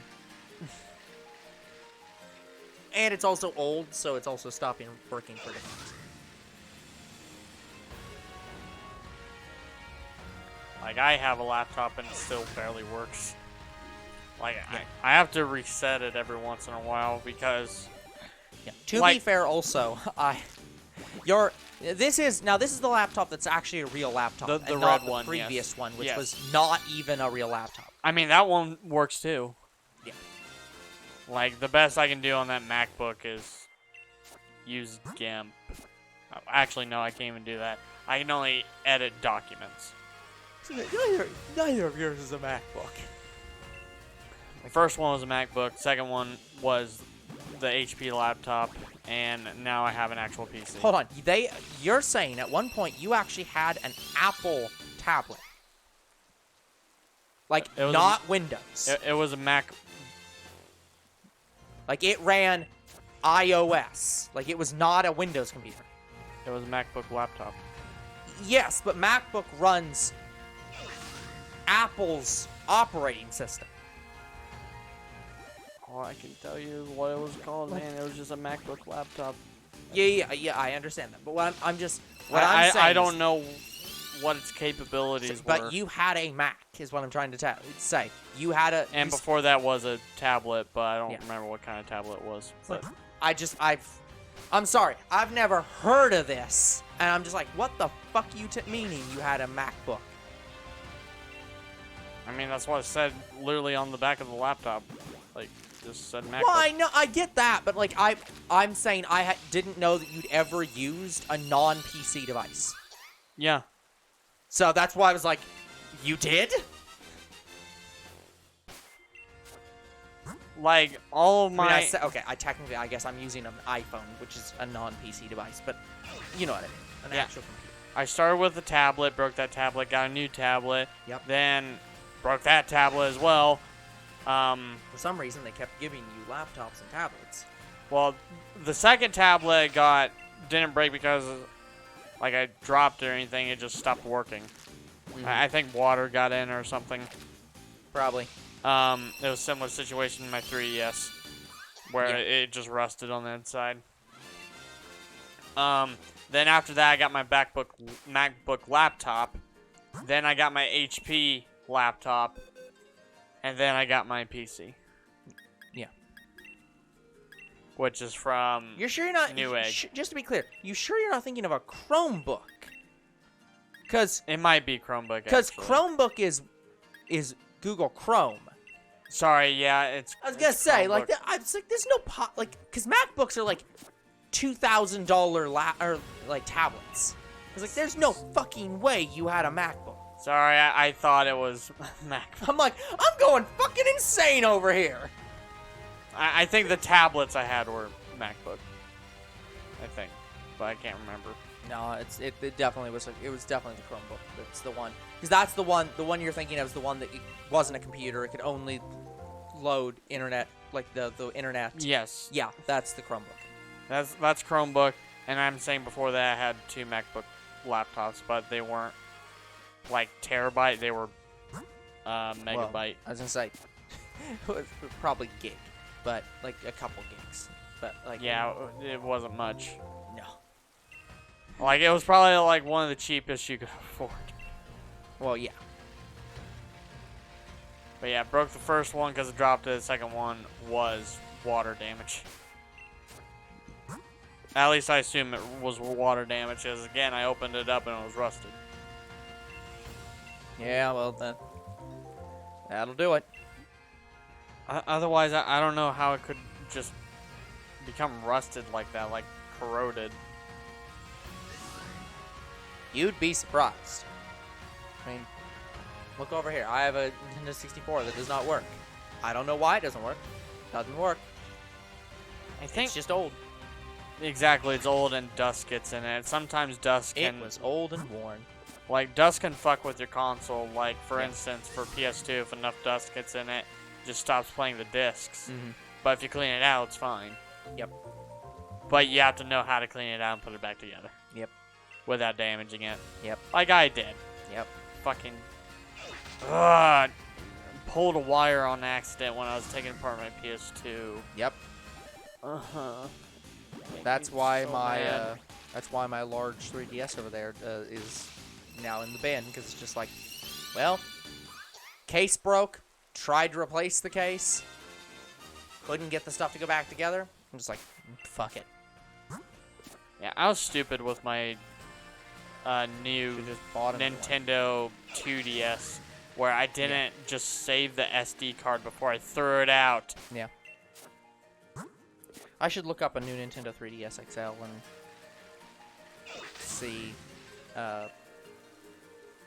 see how much that'd be. I still don't know what that button does. Oh. As far as I'm aware, it does nothing. Yeah.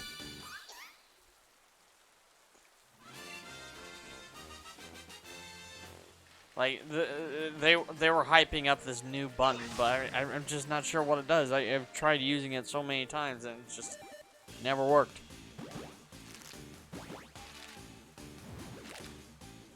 I mean, have you tried looking at the instruction manual? I don't have that anymore. I Well- used to throw all my instruction manuals away. Yeah, that's fair. You could always just look it up online. I'm sure that somebody documented the instruction manual because there's pretty much digital I'm versions of sure. everything. I just haven't looked too deep into it because I just never found a use for it. Yeah. Like, I think it's useless.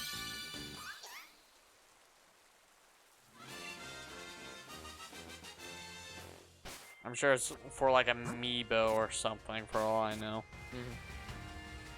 No, even that's false. I think the directional control is for Amiibo. I think that's where you put it. Yeah.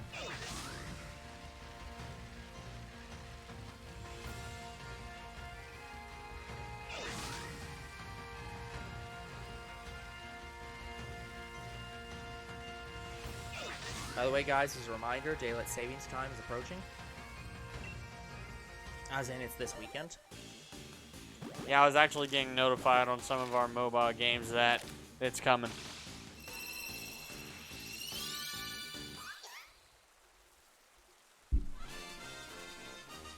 It's for the camera. For the camera? Okay. But yeah, I just never used it even for Ocarina of Time. Like, I tried using it in Ultra Sun and Ultra Moon because I thought that was one of the games it was good for. Nope. Or if it was, I had no idea how to use it.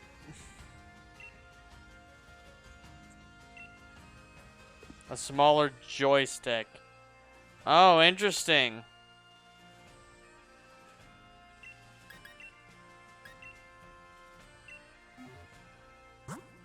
But yeah, I'm actually really happy I have a new Nintendo 3DS because if you played Ultra Sun and Ultra Moon on the original 3DS, it lagged out every now and again, especially in battles. When you're in like the 4-way battle tournament, that's where it was the worst.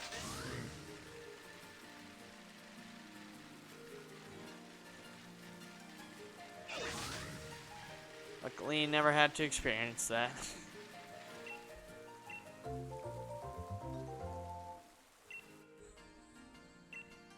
But yeah, I probably went through like 4 3DSs. I had my original purple 3DS, which rusted from the inside. I took really good care of it. But I have no idea how water or anything got in it. Then my blue 2DS I dropped. And then, sorry, not my blue 2DS, my blue 3DS XL I dropped. Same with the 2DS.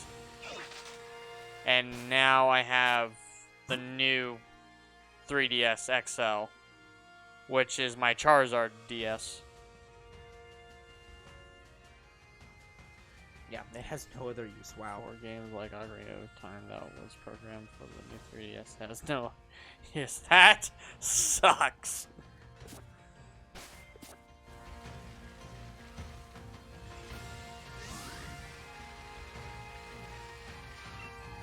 But yeah, like I've played in 100% in Ocarina of Time on the 3DS, on original 3DS. Like I didn't have really any issue with the camera. Like, I think the only issue I had was not understanding the bosses. Like, Phantom Ganon is the one I struggled the most on, but once I figured it out, it was pretty easy.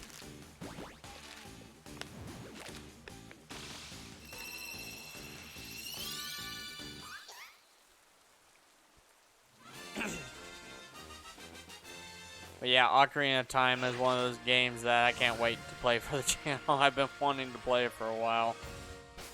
But it's also another game I've been moving down the list. And I really can't move it down anymore because it's an import from the old channel. I would really like to not move it down.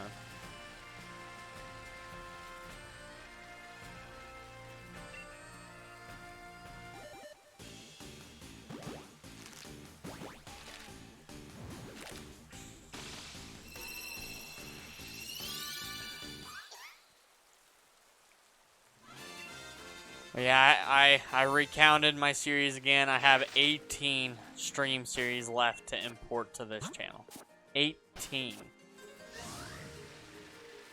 Oh boy. And that's not counting the interruptions and new series I have to put in between.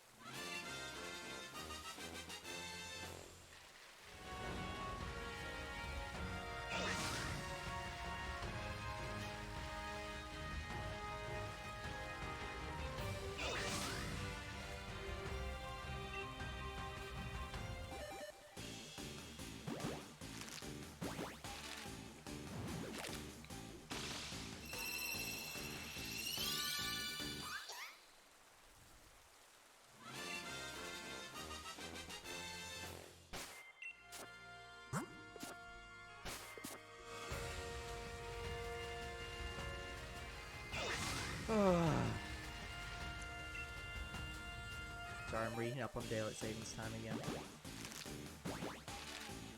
Didn't Congress pass a thing that we're going to get rid of it? The response to that is sort of, as with most things. The Senate unanimously passed a bill to permanently enact it. As in, we would stop changing the time, but we would always be in daylight savings time instead of getting rid of daylight savings time. And it has gone no further than that. So it was passed in the Senate and is still in the House. It's just a bill? Yep. It's just a bill. Yes, it's only a bill. And it's sitting there on Capitol Hill. Well, now it's stuck in committee where there's no chance for it.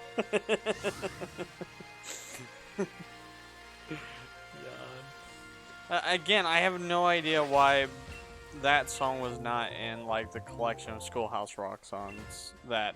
I think, again, I think the collection I saw that had, like, all their biggest songs came out before Schoolhouse Rock had ended. So some of the songs hadn't been written yet. Ah. So it's possible that that one wasn't written at the time of the collection. But yeah, guys, I've never heard the Bill song until very recently, like last week. I don't think that's possible, because I think we've talked about it before last week. We've talked about it before, but I've never heard the whole song.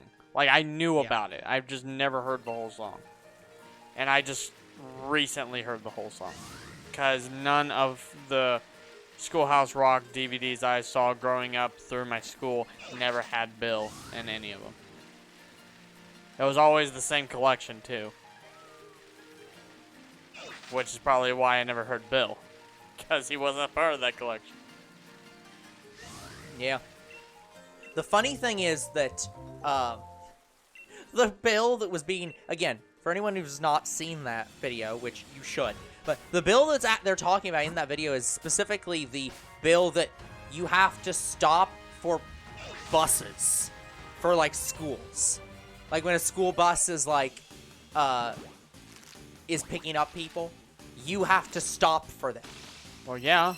Yeah, that was the bill that was being proposed in that. Really? Yeah. Wait, did people just not stop for buses? You just didn't have to stop at, like, crosswalks for buses or something. It's literally that kind of law of, like... Oh my... It was a very... It was like... I was like, what the fuck? What? But yeah. Yeah, I never knew that. Like, I thought you always had to stop for any bus. Like... I don't live in a city, so I don't know how New York and, like, LA works for buses. But for school buses, yeah, I've always stopped for them.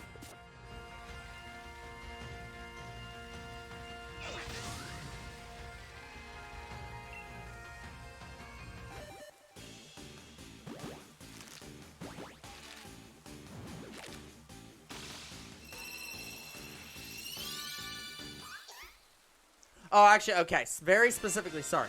It's not for people stopping for school buses. It was actually a later bill, which is that buses must stop at railroad crossings. That's why all buses stop at railroad crossings all the time, even when there's no trains or any reason why they should stop at a railroad crossing. I mean, yeah, I'd assume it's something like semis, where Yeah, you have, like, a big load. Yeah, so that was the bill. And just didn't want to risk buses breaking down on the tracks.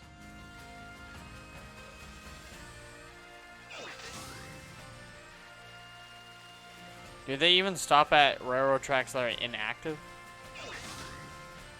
I think so. I think they by law have to stop at every railroad that they cross.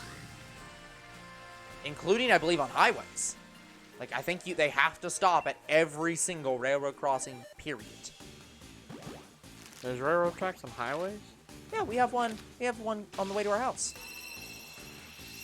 I guess that is a highway. Yeah. Railroad track. Sorry, I've just never seen them, like, on elevated highways like railroad tracks. Well, if it's elevated, it's usually because it's going over the railroad track. So, yeah, if it's an elevated highway, it's because it's a bridge going over. But otherwise, if it's on the ground, then, yeah, it usually goes right through.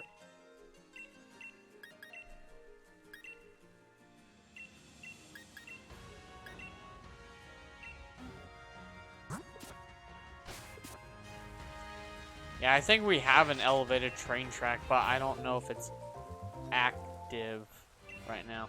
I don't think we do. It's downtown.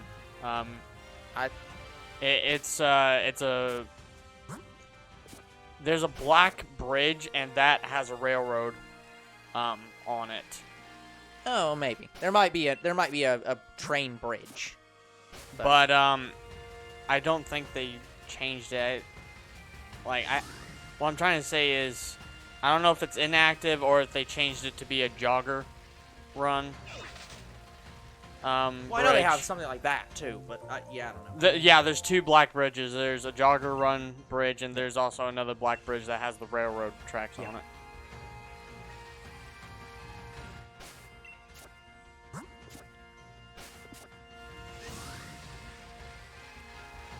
But I have no idea if they repurposed it or if it's still active. Or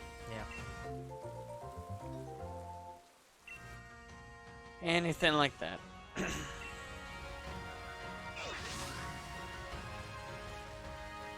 That is a brilliant Toxel. I don't have any eggs hatched at this moment, so I can check it. Not shiny.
Sorry, right now I'm reading up on trains.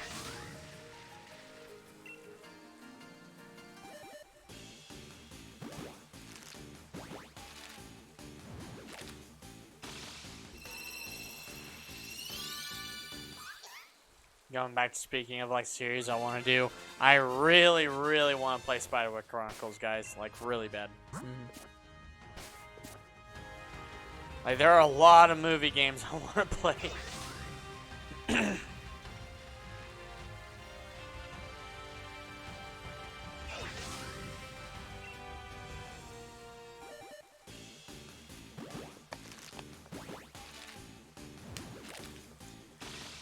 Yeah, I might make an exception for Spiderwick Chronicles, because like right now I'm just playing games that I own. I do own Spiderwick Chronicles, but I don't own the up-to-date version of it, because the up-to-date version of it is on the Xbox, and as far as I'm aware, it's the same game.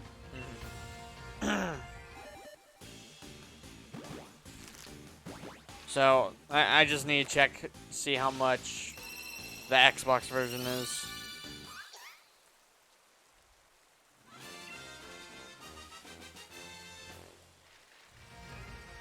If I can find one for like $5, I'd do it. But it's probably gonna be like $20, which isn't bad either.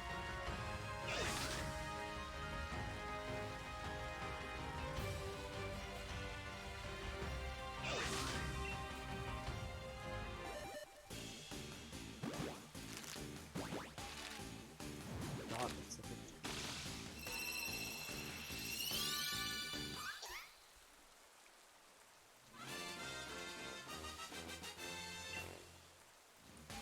Oh, there's actually one for $8. Oh my god, there's one for like $2. Yeah, okay.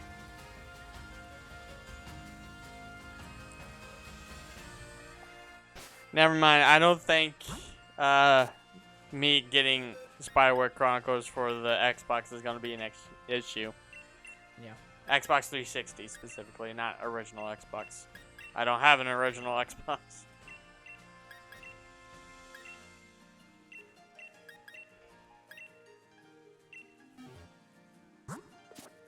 Though I can play some original Xbox games.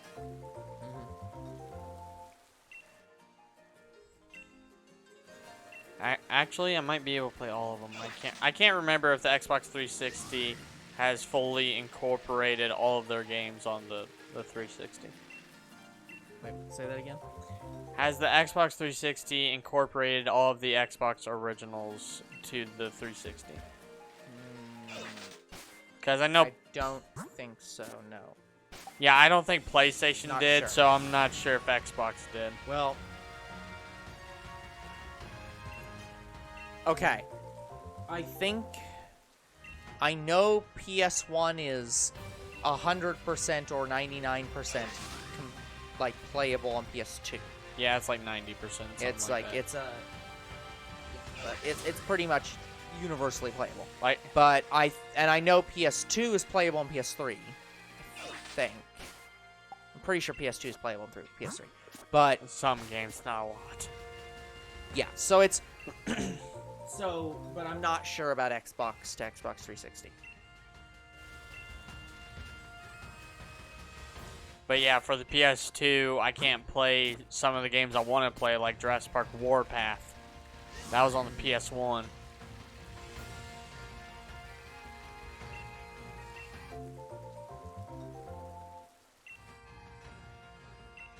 Pretty much all the PS1 Jurassic Park games I can't play on the PS2.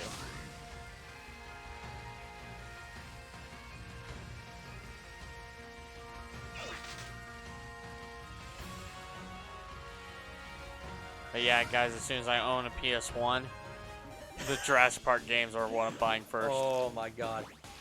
That's so good. So somebody's trying to be a gold digger. Like they're trying to be like, oh yeah, this guy's like great, but like but he's too cheap. So here's the context for this. Person says, I'm on the bus, and there's this guy, and he looks so fine, but he has an iPhone 6. And person says, you're on a bus. Like, the implication being, like... You're poor. Like, well, not that necessarily that you're poor, but, like, that you're not rich enough to be being a gold digger and complaining that this guy's phone is an iPhone 6 when you're taking the bus. Yeah, like, I couldn't get an I couldn't get a Samsung Flip Z for a long time. Like, I just had the Samsung Galaxy 6 for a while. That phone's not even that old. It's not even like that's...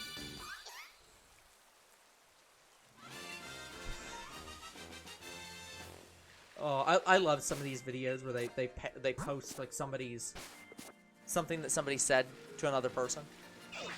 This one being, pay me or I'll drink your blood. And I'm like, girl, you need to stop right there. For a lot of people, they'll do that for free. It's like, oh yeah, pay me or you'll drink my blood. Girl, I'll pay you and you'll drink my blood. Yeah, speaking of phones, I like how, like, I'm seeing commercials for these new phones, right? Like the Samsung Galaxy 22? Something like that. And iPhone, like, 24. Yep. And they're like, the perfect gaming experience. I'm like, perfect gaming experience! Oh, so now you're making phones with gamers in mind. Like... No, hold on. Let me shut this shit down right now. A phone, it will never be the perfect gaming experience. It's not even. This isn't even like a fucking like. This isn't even one of those things where I'm being like exclusive and being like, oh, you're not a real gamer unless you're on a PC. I'm saying playing mobile games is one of the most excruciatingly painful experiences on the fucking planet. Like. Mobile games are very difficult to play, even with fucking touch support. Like, they're not the best to control. So, like, bullshit. Any phone is the perfect gaming experience. I don't care if it has a built-in fucking joystick. It's not the perfect fucking gaming experience. It's hardly even a good gaming experience. Fuck you. As someone who actively plays mobile games, again, I still think Dragon Ball Legends is the best mobile video game out there. Sure. But and it has pretty decent controls. Yeah, sure. But would you say you've ever played a mobile game where you would sit down and say, you know what? I actually think that this game,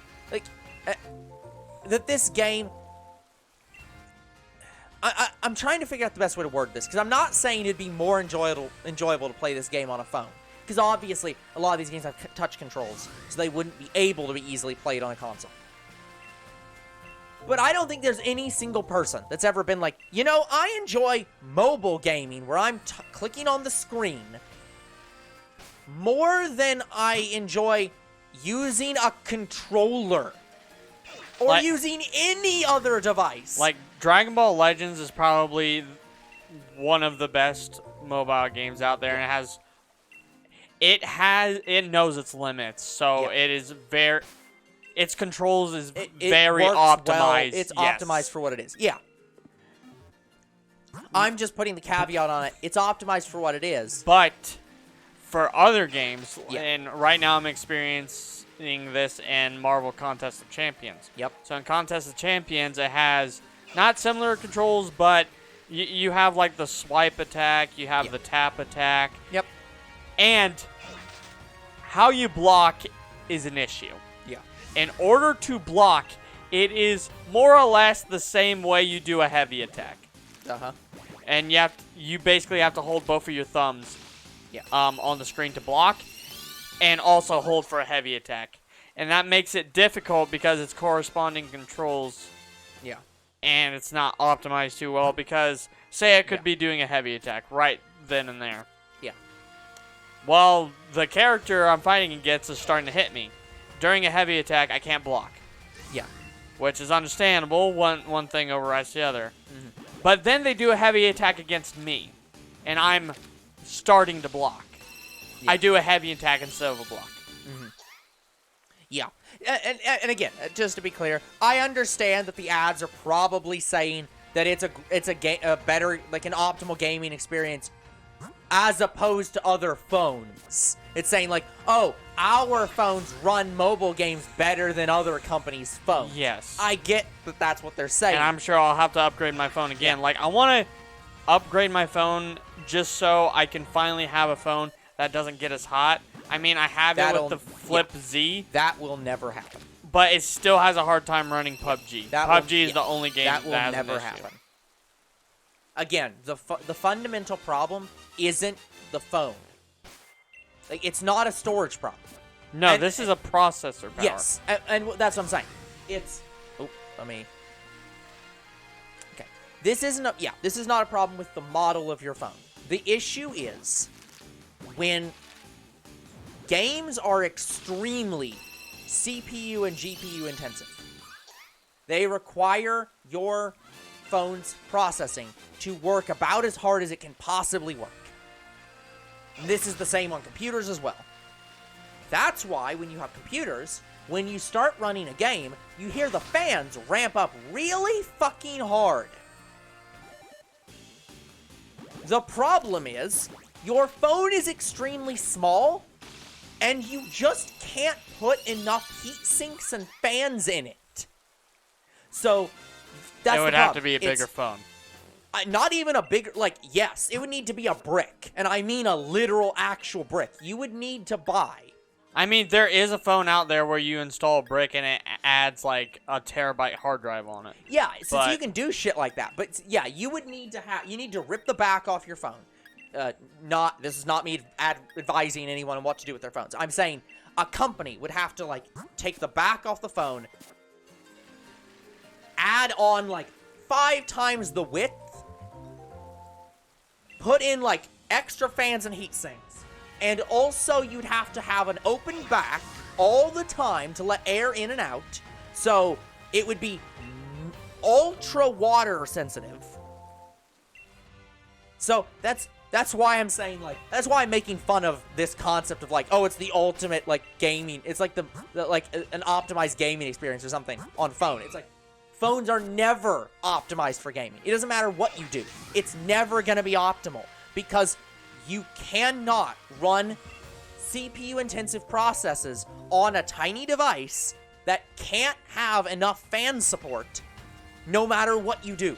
Yeah. Plus, as someone who actively records mobile games for the channel, it's probably just as hard to record mobile games as it is 3DS games. Yeah. But phones have a little bit of a workaround. For phones, I have to have a separate setup to where it's a receiver, and my phone has to transmit a signal to that receiver, and that's how you get picture and sound from the mobile games that we play. It's basically Bluetooth. Excluding some of the mobile games that I had to play on emulator. We're done with the emulator. That's thrown out. We have a better system now. Yeah. Well, and I do want to make clear, we say it's a better system, and it does run. It is more. Optimal is not the right word. The games run more often on the phone. The games than on work the emulator. better on the phone. The games literally run better. Yes.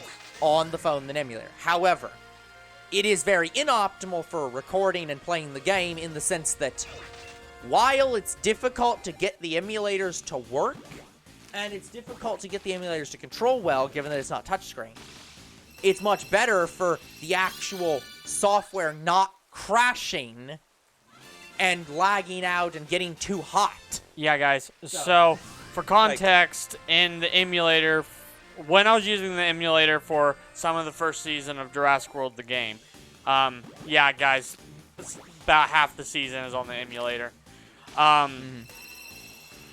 It would crash like every 10 minutes, especially after I played or started to play the PvP arena. Yeah. So, just to be clear though, it's like It has not crashed since I played on the phone. Yeah. So while it is better to run, it is probably better for to not use the emulator in terms of actually optimizing the gameplay, so that he, like, if Younger Bro wanted to play 3 hours of a game, he would have to do it on an emulator, just due to the sheer fact that the game would overheat his fucking phone. Actually, if he didn't. No, not really. So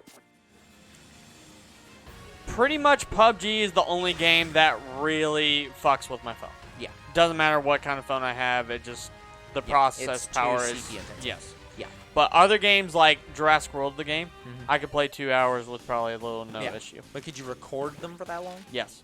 No. That's probably the longest I could record one episode, but yes, I could do it for up to 2 hours. So, but yeah. So honestly, It all depends on how hot my phone gets, because the issue isn't my phone getting hot. It's just the issue is I get a warning.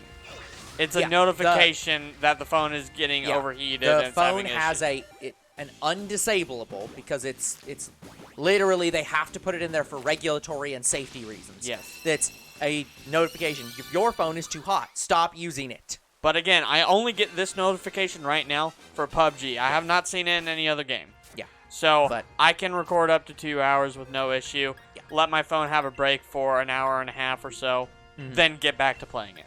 Honestly, guys, what'll probably happen in the future is we'll probably just get a tablet. Like, we'll get some kind of, like, a bulkier, like, more fan-centric tablet that's still touchscreen and could still play these games. The issue is that there are some games I wouldn't be able to transfer, like MLP Magic Princess, for example. I would have to be probably the highest VIP status on that game in order to keep my save data between save files. Yep. I will still have to go through the customer service, but I have to guarantee that this phone or this tablet that we use in the future cannot break or anything like that. Well, that's absolutely that's gonna happen. Like, devices break. Every device eventually is going to go bad, and you have to replace it. But I'm just saying that's why I from save an ease like of- my data and stuff like that. Yeah, from like an ease of use of, like, preventing the phone from overheating, or preventing the device from overheating, preventing, like, random warning notifications from showing up in recordings, allowing you to record for pretty much an infinite amount of time. The problem is that notification is always going to happen. There is nothing I can do to disable that. That's even on the tablets. Well, yes, but no. The thing I'm saying is that the reason I'm saying a tablet would be better for this is because you can get thicker tablets that have more fan space and is for indoor use. And, like, phones are meant to travel. You can get tablets that are less for travel and are thicker and have more fan space so that they never actually overheat. The only issue I know I'm going to have with the tablet is it's too big. Yeah. So. Because, like Marvel Contest of Champions, for example, I have to have my hands pretty much all over the screen in order to play it. Yeah. And if they're only on the sides of the screen, it makes it a little bit harder. Well, I mean, we'd get a stand at that point. Like, you'd just have a stand that you'd put the tablet in, and you wouldn't even be holding it. You'd literally just have it on the stand, and you'd be putting your hands anywhere on the screen you need. Like, trust me, this is a solved issue, man. It would be an easily solved issue. However, I will not like the fact that I have to use, in order to do that, I have to use my 2 index fingers and play it like this, and now it'll feel weird. I don't know, but it's like, I'm just saying I wouldn't have the most fun playing it that way. Maybe. It's definitely a situation where it's like, I can do it for certain games, but just not all of them. Yeah, so. I'm sure that it's, right now we have a system, it works. And I'm sure at some point we will get a different system. That's just the way of the world, where things change. Eventually we're gonna find a new system and be like, let's go with this, because it works better. it has these improvements, and we'll improve it. And I'm sure a lot of people are out there asking us, like, why do you use, like, this receiver that you have to buy separately from the phone and not the phone's recording system? There's just one issue with using the phone's recording system. A, it has a pop-up menu that I can't disable. B, it has notifications that come with the pop-up menu that you can disable, but only half of them. Like, there are some that you can't. Other issue. I've used it before. I've tested it out on some series. We have a Mobazin problem. And for those who don't know, I used to use only Mobazin, and Mobazin is a fairly decent app. But Mobazin has other issues. Anyway, the Mobazin problem, the main problem with it was the files are corrupted when I transfer it from my phone to, like, a hard drive. For some reason, I just can't play the video, therefore it's uneditable, therefore you guys can't view anything. Yeah, so we have not yet found an app that actually exports as a proper MP4 or whatever that consistently stays a working proper MP4 when you swap it to a different device.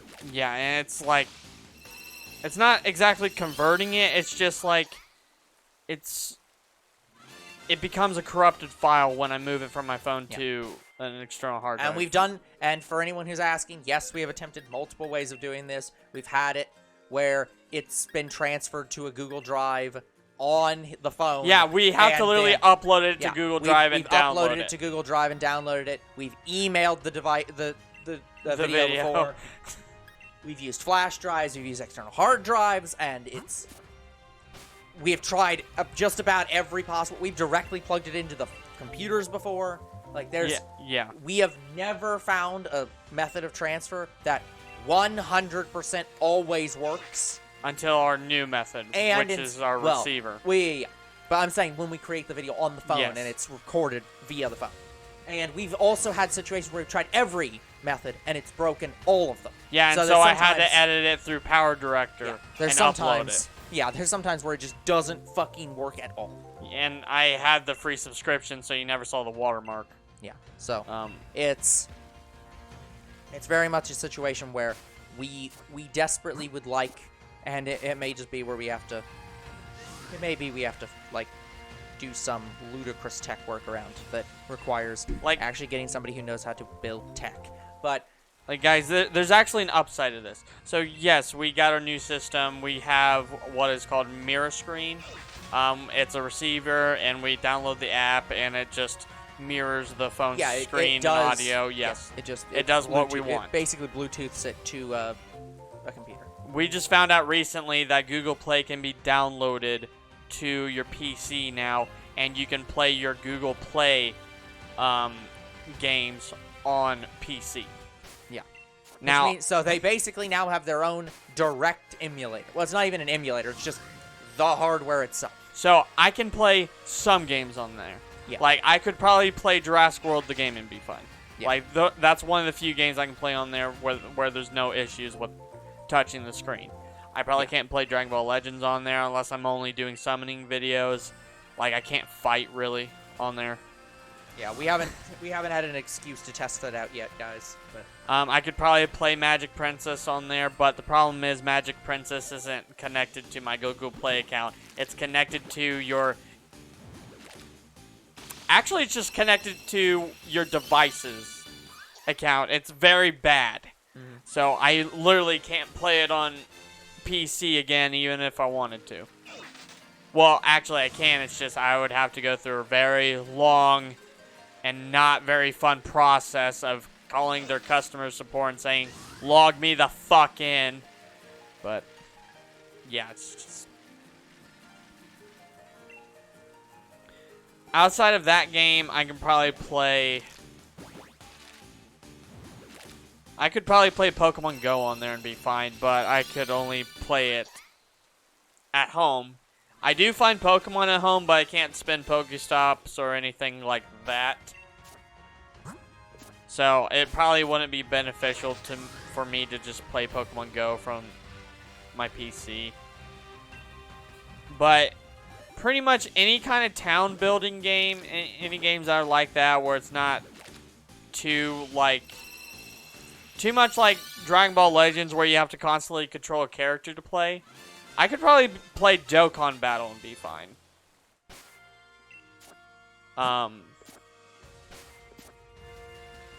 But yeah, games like Legends, I wouldn't be able to use it. Or I would. Okay, I can, but I wouldn't be able to use it effectively or efficiently.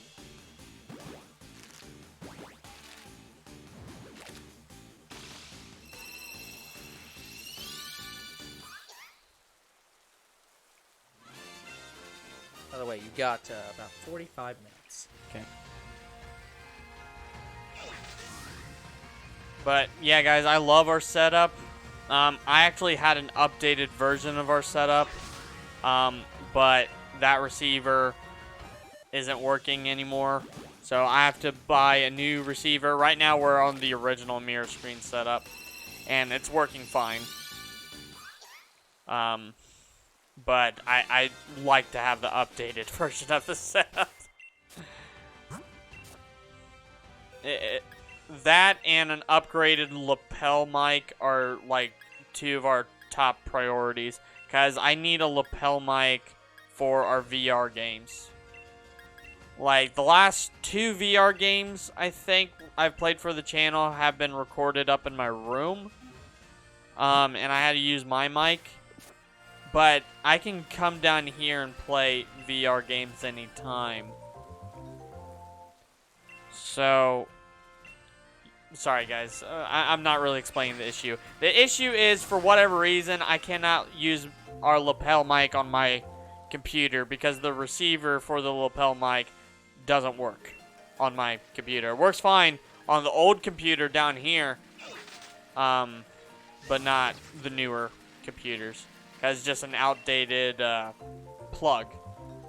And if I had a newer type of lapel mic that's probably more expensive and probably over $100, it should be fine. So we have mobile setup issues and we have VR setup issues. But there's a little bit of a workaround with VR. So, guys, the next few VR series might not sound the best. So, until we get a new lapel mic, that's just what we have to deal with at the moment.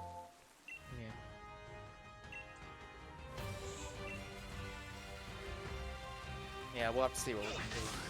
That, I don't know. Yeah, like, I don't have the money to upgrade them right now. Like, our current mobile series would have to break for me to spend money at this point in time. Yeah.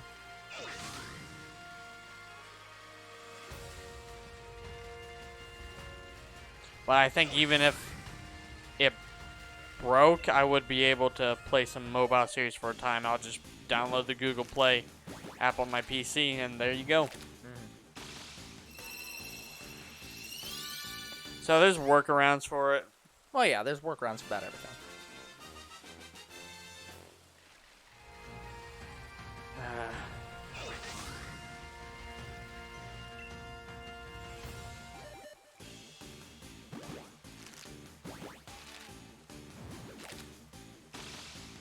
Yeah, by the way, guys, there's actually one more issue that we're facing with mobile series that I haven't really talked about too much. In fact, I don't even know if I mentioned.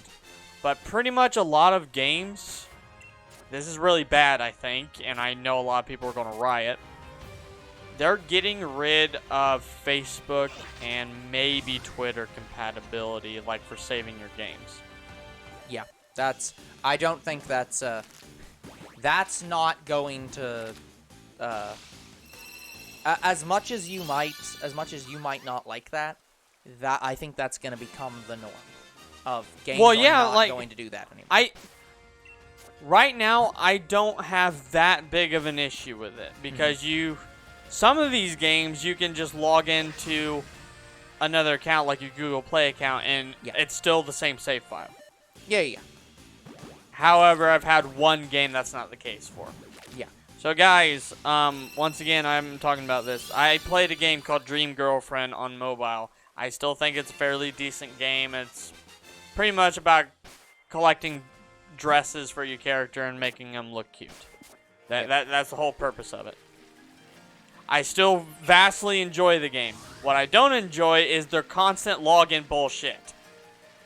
So, for starters, it all started when I had my first account. My first account, I lost it for some reason. Like, I just couldn't log into it anymore. And they didn't allow me to log back into it, so I was like, okay, I'll just make a new account and save all my information. And at that time, they added Facebook compatibility, so I was like, oh, perfect. I won't need to really save my login information because there's Facebook compatibility now. So I made an account with Facebook compatibility. About a year after that, it logs me out. And I successfully log it back in after... It's stupid. I literally had to make a new character to get the Facebook login compatibility available to log back into my Facebook account. Mm-hmm. Then another 2 years pass, and it's this time. Mm-hmm. Like, it's 2023. No, 2022.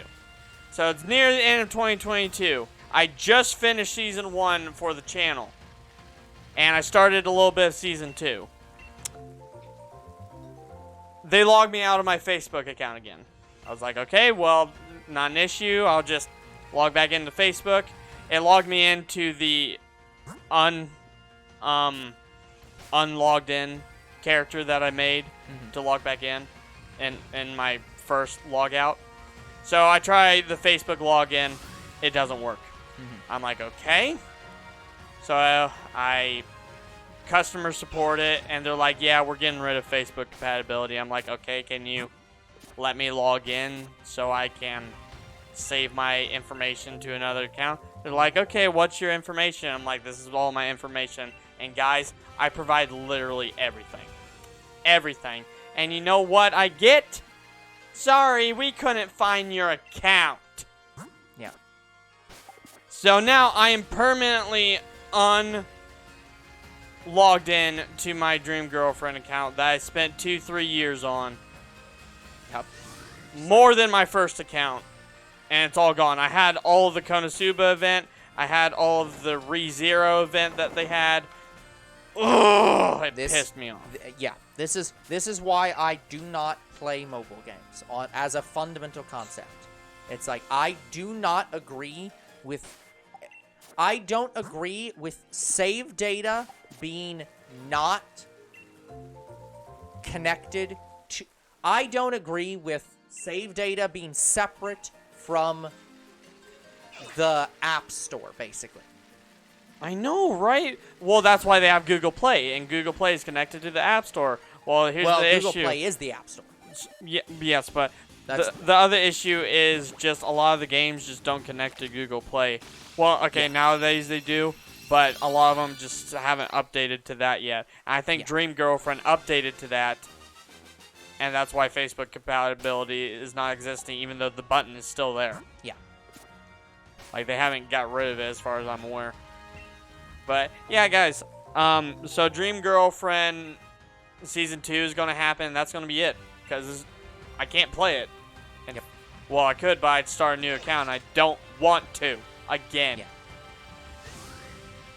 But, yeah, this is why I fundamentally prefer cartridge games, and will always prefer physical cartridge games, of like, yeah, my save data is on the cartridge, and I can take the cartridge with me. Or I'm fine if you prefer it on the console, or on your Nintendo account or your PlayStation account or whatever. I don't care. But like, fundamentally, it should be tied to something that I physically can always have access to, and that you cannot remove from me. Yeah, I hate... Because customer support for a lot of these games purposely do not log you back in so that you have to spend money to get all the shit back that you lost. They are almost certainly told by their parent company, do not log people back in. just say, sorry, we couldn't find it, nothing we can do. What pisses me off is when I first got logged out of Dream Girlfriend. Yep. I customer supported them. Yep. Asked why. They helped me to log back in the first time, so And it probably pissed me off the second time Yep. when they didn't. For one of two reasons. One, you could have been flagged under the system as like a repeat offender, effectively, of like, this person's had problems logging out, do not assist them. Or, alternatively, which is more likely, the company had gotten new management, and new management said, it increases our profits if people can't be logged back in. Don't log them back in under any circumstances. So, this is why I do not like mobile games as a matter of, like, principle. Yeah, and I hate the thought of delisted Like, games. it's like, I don't give a shit if you're Genshin Impact or if you're any other mobile game. If your game has microtransactions, and if it has an incentive for the company to not allow you to play the game anymore and make you start over, then the company will always do that. Because they get more money if they make you start over. Like, I've had customer support be happy enough to help me log in, Yeah, but that is a rare exception and not the norm. But yeah, like, there have been a lot of like games that I never thought would have ever been delisted or taken down. Yeah. Like, and I understand that like licenses expire, but it's like, how can you not renew it? You Like gotta some understand of that's these- not how that works. Usually, companies don't give you an option. Like, here's the thing: if you're a game developer, and the people who own Spider-Man give you a license to make a Spider-Man game, they don't have to relicense you. It's not a situation of the company probably like didn't go to Sony and say, we'd like to relicense the game. It's probably what happened is they did that, and Sony said, I'm sorry, but we don't want to give you a license again. Because of money reasons. It could be a situation of them saying, we want more money from your company to give you a license again because you made a lot of money, and we think that we should get more of it. Or it could be a situation of Sony literally just says, no, we're not going to give you a license because your game's old and we want you to make a new game. For Spider-Man Unlimited, the situation was that the license was expiring and they didn't have enough money to renew it, or at least that's what they claimed. And I think the person that licensed to the game developers wanted more out of the deal. Yep, that's how it works. So it's like and they couldn't do it. It is universally, anytime you hear about that, it's almost never because the studio said, we just didn't want to renew the license. The only time it's something like that is when the game wasn't making a lot of money to begin with. And that was the situation with Rules of Survival and apparently Fortcraft. I Well, don't know why Fortcraft. That was probably also due to the fact they were in legal shit. Well, Fortcraft was, not Rules of Survival. No, the company itself was. Oh, it was? Really? Yeah, like NetEase was being sued. It wasn't Fortcraft specifically. PUBG I know sued it's part of it. NetEase. They just sued the company in general.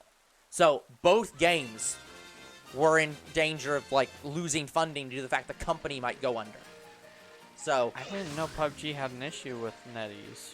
yeah, they sued them because they said that they owned the concept of a battle royale game. What? Yeah, that was their actual lawsuit. They sued, What? claiming that they owned the concept of. They owned a copyright over battle royale games, ignoring the fact that that's bullshit. No. That's what they were actually suing over. So You idiots. yeah, No. it was not a lawsuit they had any chance of winning, but the problem is legal fees accumulate whether you win the lawsuit or lose it.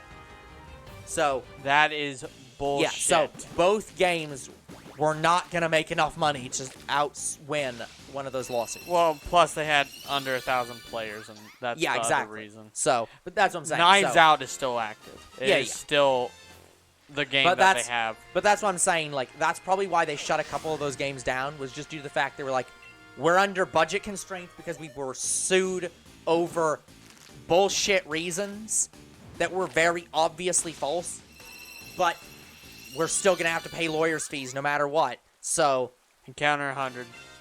If this company... Yeah, it's like, these games aren't making us enough money, cut them.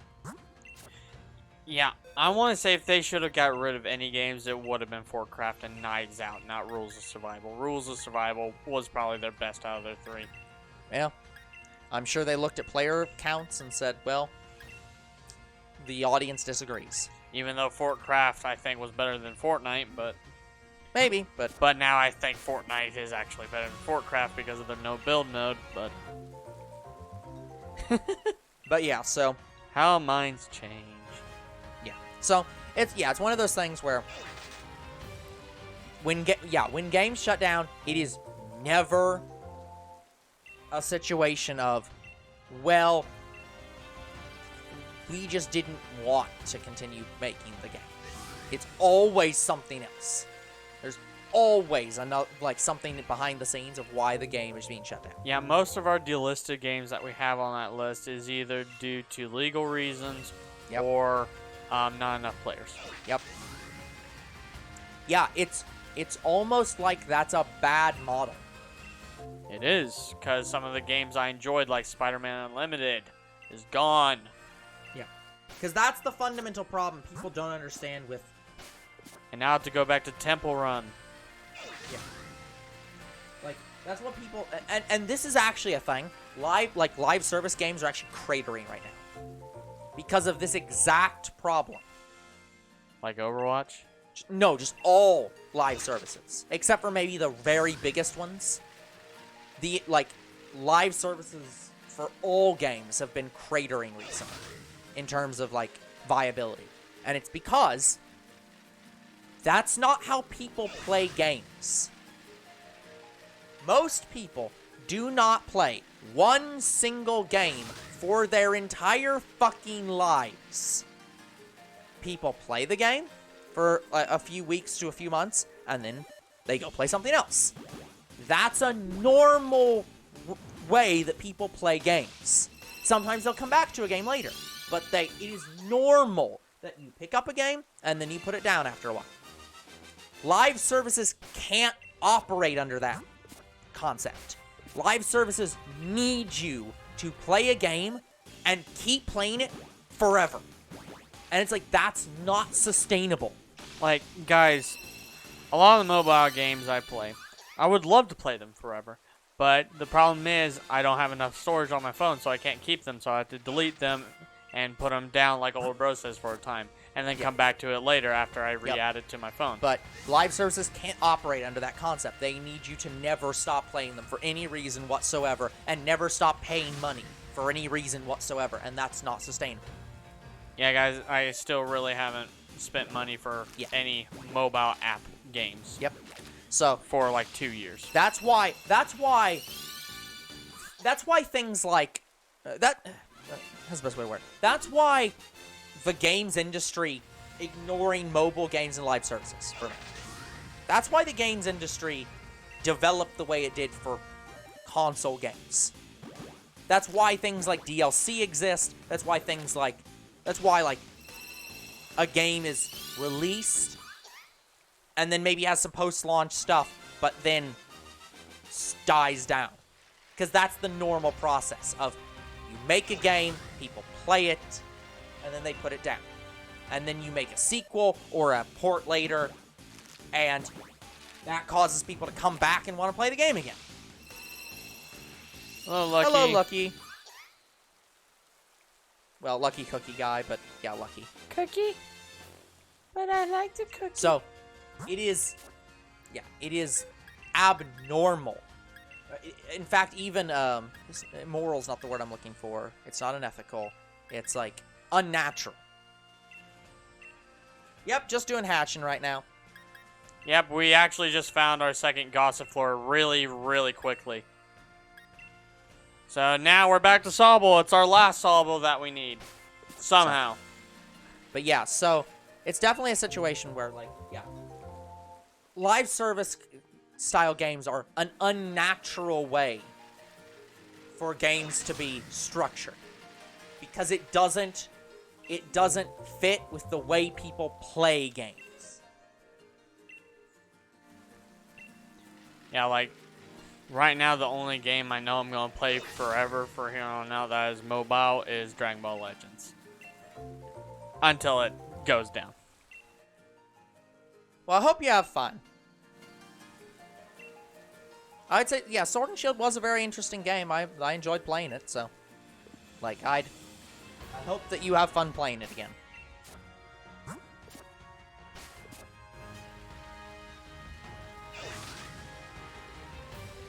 Yeah, we've already beat the game. We're just shiny hunting in it. We're probably going to move on to Scarlet and Violet as soon as I have the shiny charm in Scarlet and Violet. I put my good Pokemon home. Well, that's good to hear. But yeah, it's... Yeah, it's... Yeah, I still don't know if I want to move on to Scarlet Violet. I might just move on to Legends Arceus. Yeah. Because, like, I've random encountered 3 shinies in Scarlet so far, and I didn't encounter any in Violet. Yeah. And I'm not sure how good the methods are in Scarlet and Violet just yet. Yeah, we'll have to play around with that. Like, I know about the picnic method where you go into picnics and effectively reset the entire route. But, and I know there's sandwiches that increase shiny effects. But in order to get the sandwiches, you have to battle around, you have to buy them, you have to get ingredients, you have to spend a lot of money. Yep. So I just don't know yet. In Arceus, you can get, like, what you need in 2 different ways. You can either buy it or you can craft it. Yeah. And Scarlet and Violet, you can't do that. Yeah, it's... Like, the only things you can craft are sandwiches. I was gonna say, it's... Yeah, it's... That's about it. Yep, so... Yeah, it's just buy everything and earn money. Oh, did you know you can extend your sandwiches? Like list? Yeah, apparently there is one walk-in building outside of the academy. You walk in, you talk to a guy, and he's like, oh yeah, here's all these recipes for all these other sandwiches. Like, I found that out playing Scarlet. Breed the bird, I'd trade you. We don't really do trades unless it's for something that, or unless it's for shinies, That or we need. very rarely, normal Pokemon, but we're collectors, so unless it's something that we don't have, we don't do trades. Yep, shiny collectors who just shiny hunt. Yeah. Yeah, and also this is a podcast, so. Yep, and on our podcast days, we just choose the shiny hunt. Well, I choose shiny hunt. Occasionally, we have days where we do an extra episode of whatever series we're doing. Yeah. Are you trying to get Pokemon not in Sword and Shield?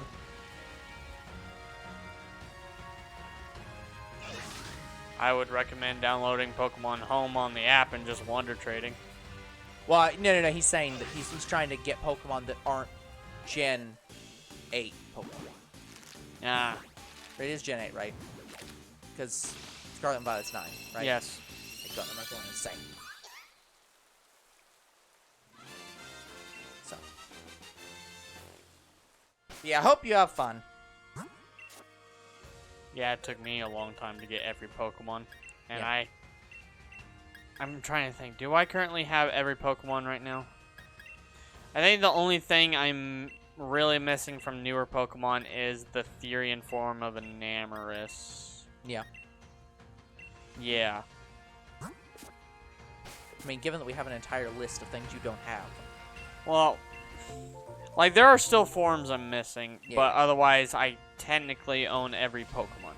So outside of maybe Enamorus, Yeah, there but really isn't anything I don't own. Like, I even have all of the new Pokemon Scarlet and Violet. yeah. And once there's Pokemon Home compatibility, I have the Shiny Charm as well. But yeah, no, it's yeah. I was gonna say something. I've completely forgotten what it was gonna be. Unfortunately, it's very late. Something about issues with mobile.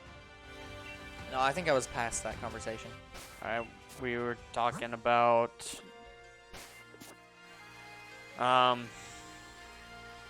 like Pokemon that we shiny hunt. Yeah. No, I can't remember what it was. Sorry. I'm sorry, sir. My mind is the opposite of a steel trap. Things go in and out so easily. Literally, while I was having a conversation with a friend yesterday, both me and him lamented about the fact that neither of us could remember the conversation we'd had 2 days ago. We're just like, yeah, I remember we had a conversation 2 days ago. Remember what it was about? Nope. You? Nope. So, you can tell how about how good both of our minds are at remembering things. Yeah, when I finally remember stuff after a while, I usually write them down on a post-it note. That way I can talk about it to someone the next day. Well, yeah, I do that. I do that too at work, but like I don't do that for things where it's like, unless it's something I don't do that for just random conversations.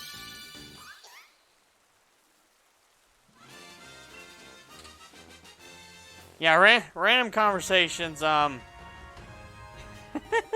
Me and older bro have had so many conversations that we don't know. Like, we keep repeating conversations almost. Oh well, yeah. That's. Would you believe that that's very natural when you're A, two people that talk to each other all the time, and B, streamers. Like, streamers are some of the most repetitive people on the planet because you have new people that show up and you have to tell the same story you've told 8 times because it's a new person that showed up. We're gonna have the exact same conversations about your shiny Pokemon 80 fucking times before you die. Because new people show up and so you talk about those same shinies again. Because I have a story and for you all will of do them. so over and over again. And then there's all the shit where we just forget that we fucking talked about it. So we say it 5 times before we remember that we talked about it. I guess the only things we could conversate about that are new is I watched all of the Disney Marvel stuff. Yeah. But that'd be spoilers to the audience. No spoilers! If I didn't talk about it in a hot take. Yeah. So I think I might have to save it for the next Marvel hot take. Yeah. I'm just waiting till you stop yelling. Oh, you are definitely new. Oh, no. We never stop You talking have loud. not. First off, if you think this is yelling, we are not yelling right now. We are talking loudly. Yeah, we are enunciating and speaking with force. Because we want to make sure that you can hear and understand what we're saying. Yeah, so you've never seen me... If you think we're yelling right now, no. Yeah, you've never seen me get a shiny Pokemon. Yeah. In fact, you just missed it an hour and a half ago. Go back about 2 hours to where younger bro got a shiny, and that's younger bro yelling. Or just go look at our current Pokemon card videos on our YouTube. Yeah. I get so excited. So, especially since I got one of my chase cards that I've been looking for a long time. I will say our mics are getting a little bit louder than they normally are. So it might be a situation of our mics need to be turned down a little bit. But yeah, we aren't. I promise you we are not yelling. Yeah, over the years we've actually had to turn our voices and the games up because we were recording them very quietly because we weren't really audio testing before 2021. Something like that. It was There's when a lot of games that There's a lot of games that sounded shit, and I will say that our audio still sounds like shit, but it sounds like better shit. It was when we, it was probably before Twitch or just a little after we started Twitch. Yeah. Where we went back, edited a few videos, watched the end credits, and we're like, oh wait, this sounds very quiet. Yeah. Yeah, I definitely think I should probably turn our audio down a little bit, so I'm going to turn our audio down just a little bit.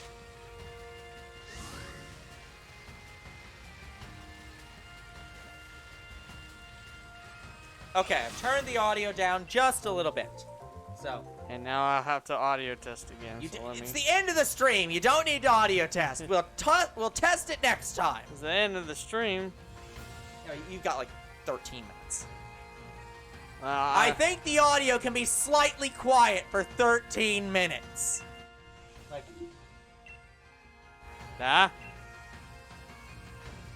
just, oh Lord, help us if the audio is slightly too quiet for 13 minutes. sounds fine. Yeah. No, you were just getting up into the reds, so. Well, and I was getting up into the high yellows, so I was like, well, I'll turn it down. I a was little bit. just making sure that we didn't Yeah. screw something up.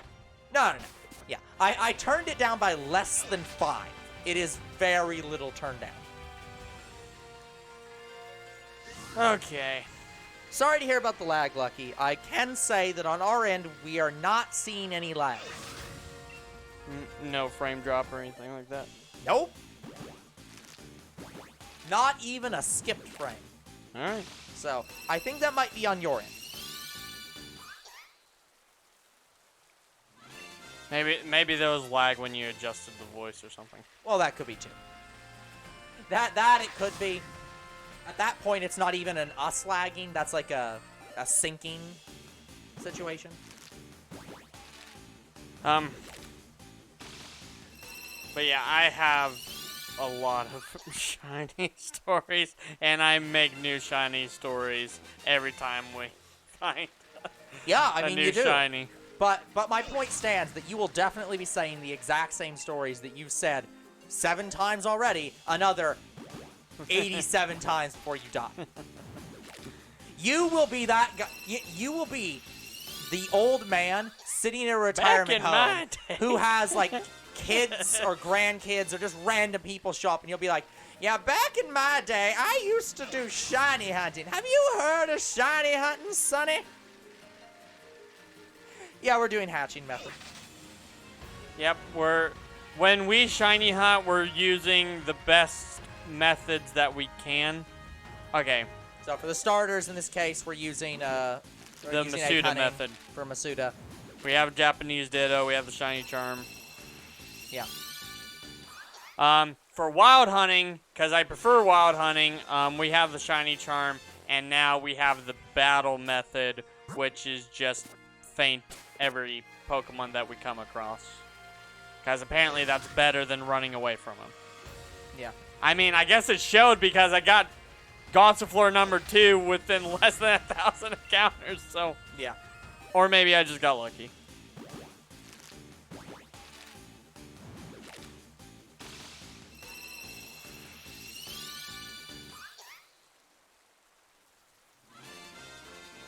Yeah, we wished you luck on that cookie. At first, I went back and just to make sure that it literally, because it could have just lagged and it repeated messages, but they were spelled differently. So I'm like, okay, he is not just literally copy and pasting messages again. Like, okay, hold on. Because that happens all the time on like YouTube, where like you double post a message, and it's like, what the fuck? So it's just like, wait a minute. Did he lag that badly? Oh man. Oh. But yeah, guys, I can't wait for you guys to see the footage I have for Legends Arceus. Legends Arceus, that shiny hunting and Brilliant Diamond Shining Pearl will be in a mobile slot, so they will not be Twitch streamed probably ever, depending on if I want to play in Arceus right now or Scarlet and Violet. We'll see. Say that again. I'm a bit. I'm still deciding whether or not I want to Twitch stream the rest of Shiny Hunting for Arceus or Scarlet and Violet. Oh, yeah, okay. Like, I don't know which game I want to move on to, like, immediately. Okay, I get you. Like, I kind of really want to do an Arceus. I mean, it's an enjoyable game, and it's the Shiny Hunting I hear is pretty good. Although it does have the one horde hunting method. Right now, the only issue with Arceus is you can't really go for one shiny. Yeah. You kind of have to go for multiple. It's all. Yeah. Honestly, the best method is to random encounter. That's your best method. You don't have like a set shiny you're going after. So I think it would be hard for us to name.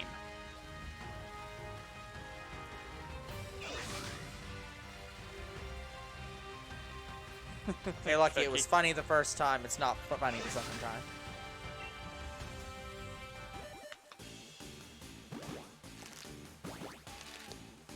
But anyway, I still don't know yet. I think we're just going to move on to the new games. Yeah.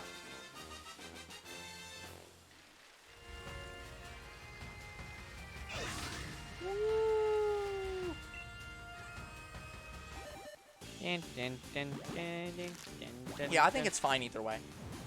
Like, I don't think it's a big deal if you move on to Arceus or move on to Scarlet and Violet. It's because what's the worst that happens? We're a gen behind in Shiny Hunting. Oh no. I really didn't want to resort to the A drive way of doing things, where if the new games come out, you just move on to them.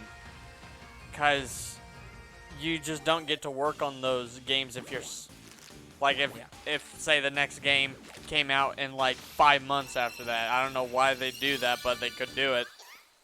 Yeah, but I'm just saying you don't spend a lot of time in those games that you're currently shiny hunting in. Yeah. Yeah, it's definitely a situation Which is why I don't mind putting him in a mobile slot, because I can go back and do shiny hunting in those games. Yeah.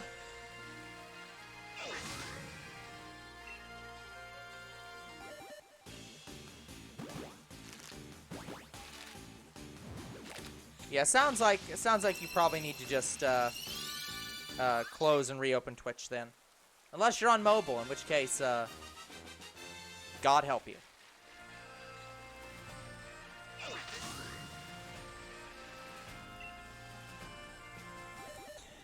My headache's coming back. Come on. Yeah, guys, I've been having really bad headaches since yesterday. Forgot to put on the internet. Oh, that'd do it. All right, it's on data. That'd definitely do it. But yeah, guys, I've been plagued with really bad headaches for the last 2 days. Like, I had a headache at the start of this day. It went away up until this stream. So it's starting to come back again.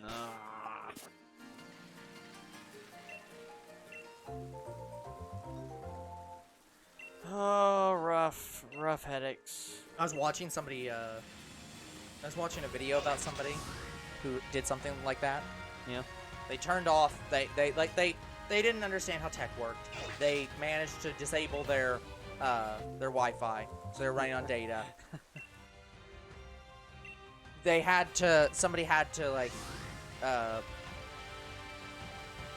not exactly, like, get onto the phone to figure it out, but, like, they called tech support. The tech support walked them through getting the internet back onto their phone.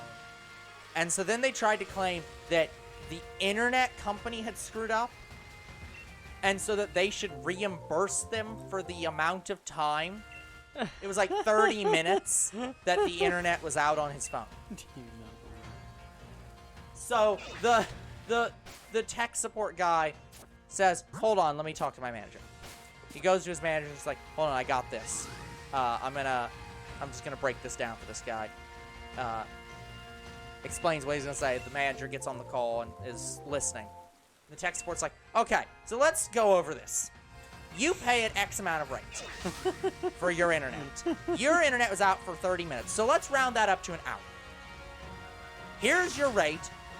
Here's your monthly rate. Now let's break that down into a daily rate. Now let's break that down into an hourly rate. Now let's break that down into a minute rate. You would be paying 1.7 cents. Let's round that up to 2 cents. That's how much we would owe you if we were at fault. 2 fucking cents. It's like, yeah, I don't. My 30 minutes back. 2 cents. Yeah, it's like, well, according to your base rate, that'd be 2 goddamn cents. Oh, that's What amazing. the? Yeah, it's like, what are you gonna do? Oh, man. Just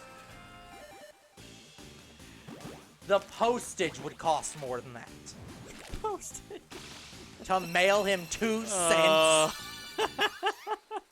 And I think they were going to. I think they even said that they would mail him 2 pennies. Be like, okay, what the fuck ever. Here's a half penny for good luck. No, that'd be worth way more than a half penny. Oh, man. If you have a half penny, you had better not be trying to redeem it for a half a penny.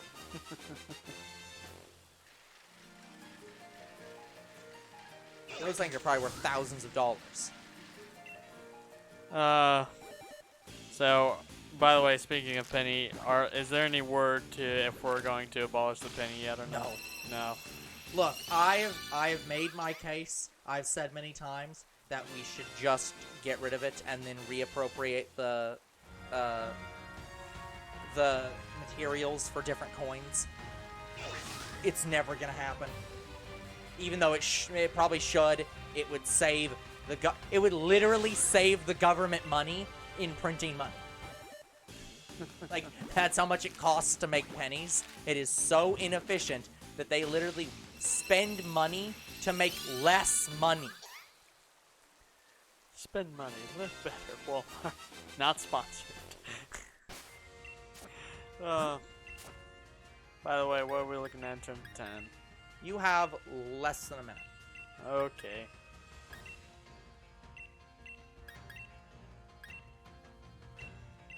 I'll do one more batch and then we'll probably call it there.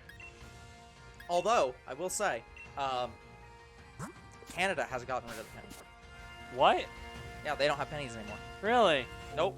I wonder- Which is honestly funny because sometimes you'll get Canadian pennies in the U.S., which technically aren't legal tender because they're not U.S. pennies, but at the same time, they're not legal tender there either.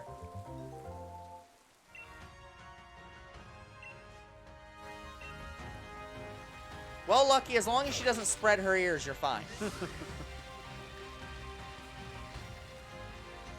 Make sure to Mego ball it.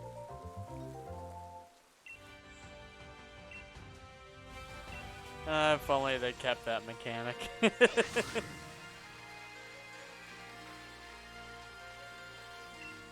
Yeah, so for the context on this. So with inflation, the most recent time we got rid of a coin in the US was the half cent, which we got rid of in 1857. Okay. It was already when we got rid of it, it was not worth making anymore because it was Lucky. Lucky. That's not for me to explain to you. Ask your mother. But so we got rid of that coin. Yeah. Adjusted for inflation, that coin is worth 15 cents. So that means we got rid of a coin that currently is valued at more than our 3 lowest coins. So at this point, in order to stay up with abolishing worthless coins, we should have already abolished the penny, the nickel, and the dime.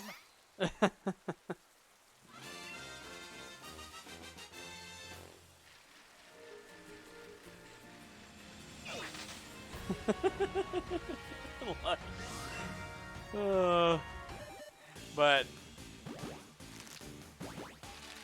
yeah, I don't know.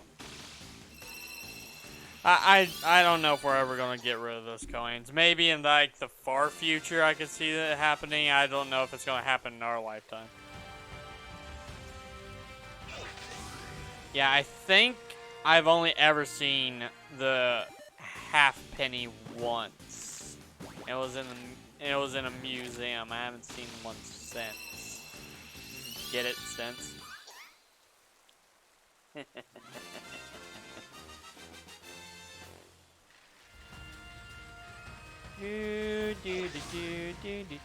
Two eggs left.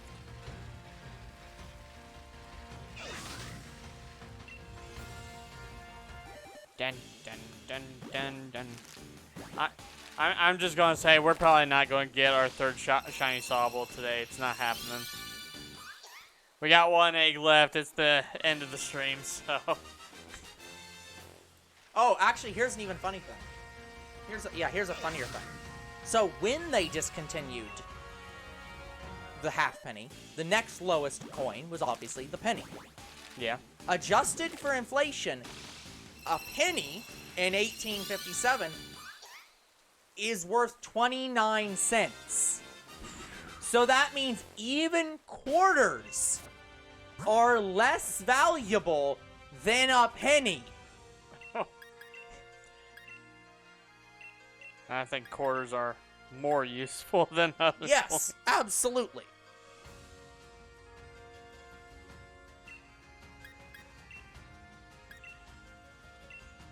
Alright, let's release all these Pokemon. Okay, guys, the timer has stopped for today. So that is going to be it for today's episode. We got our Shiny Gossifleur, our second one, and we got our Eldegoss. So that is going to be it. So like and subscribe to YouTube and Twitch. Comment your videos if you read them. Follow on Twitch. We are at 135 encounters for the third Sobble, and we will see you guys in the next Shiny Hunt. Goodbye. Good night, everyone.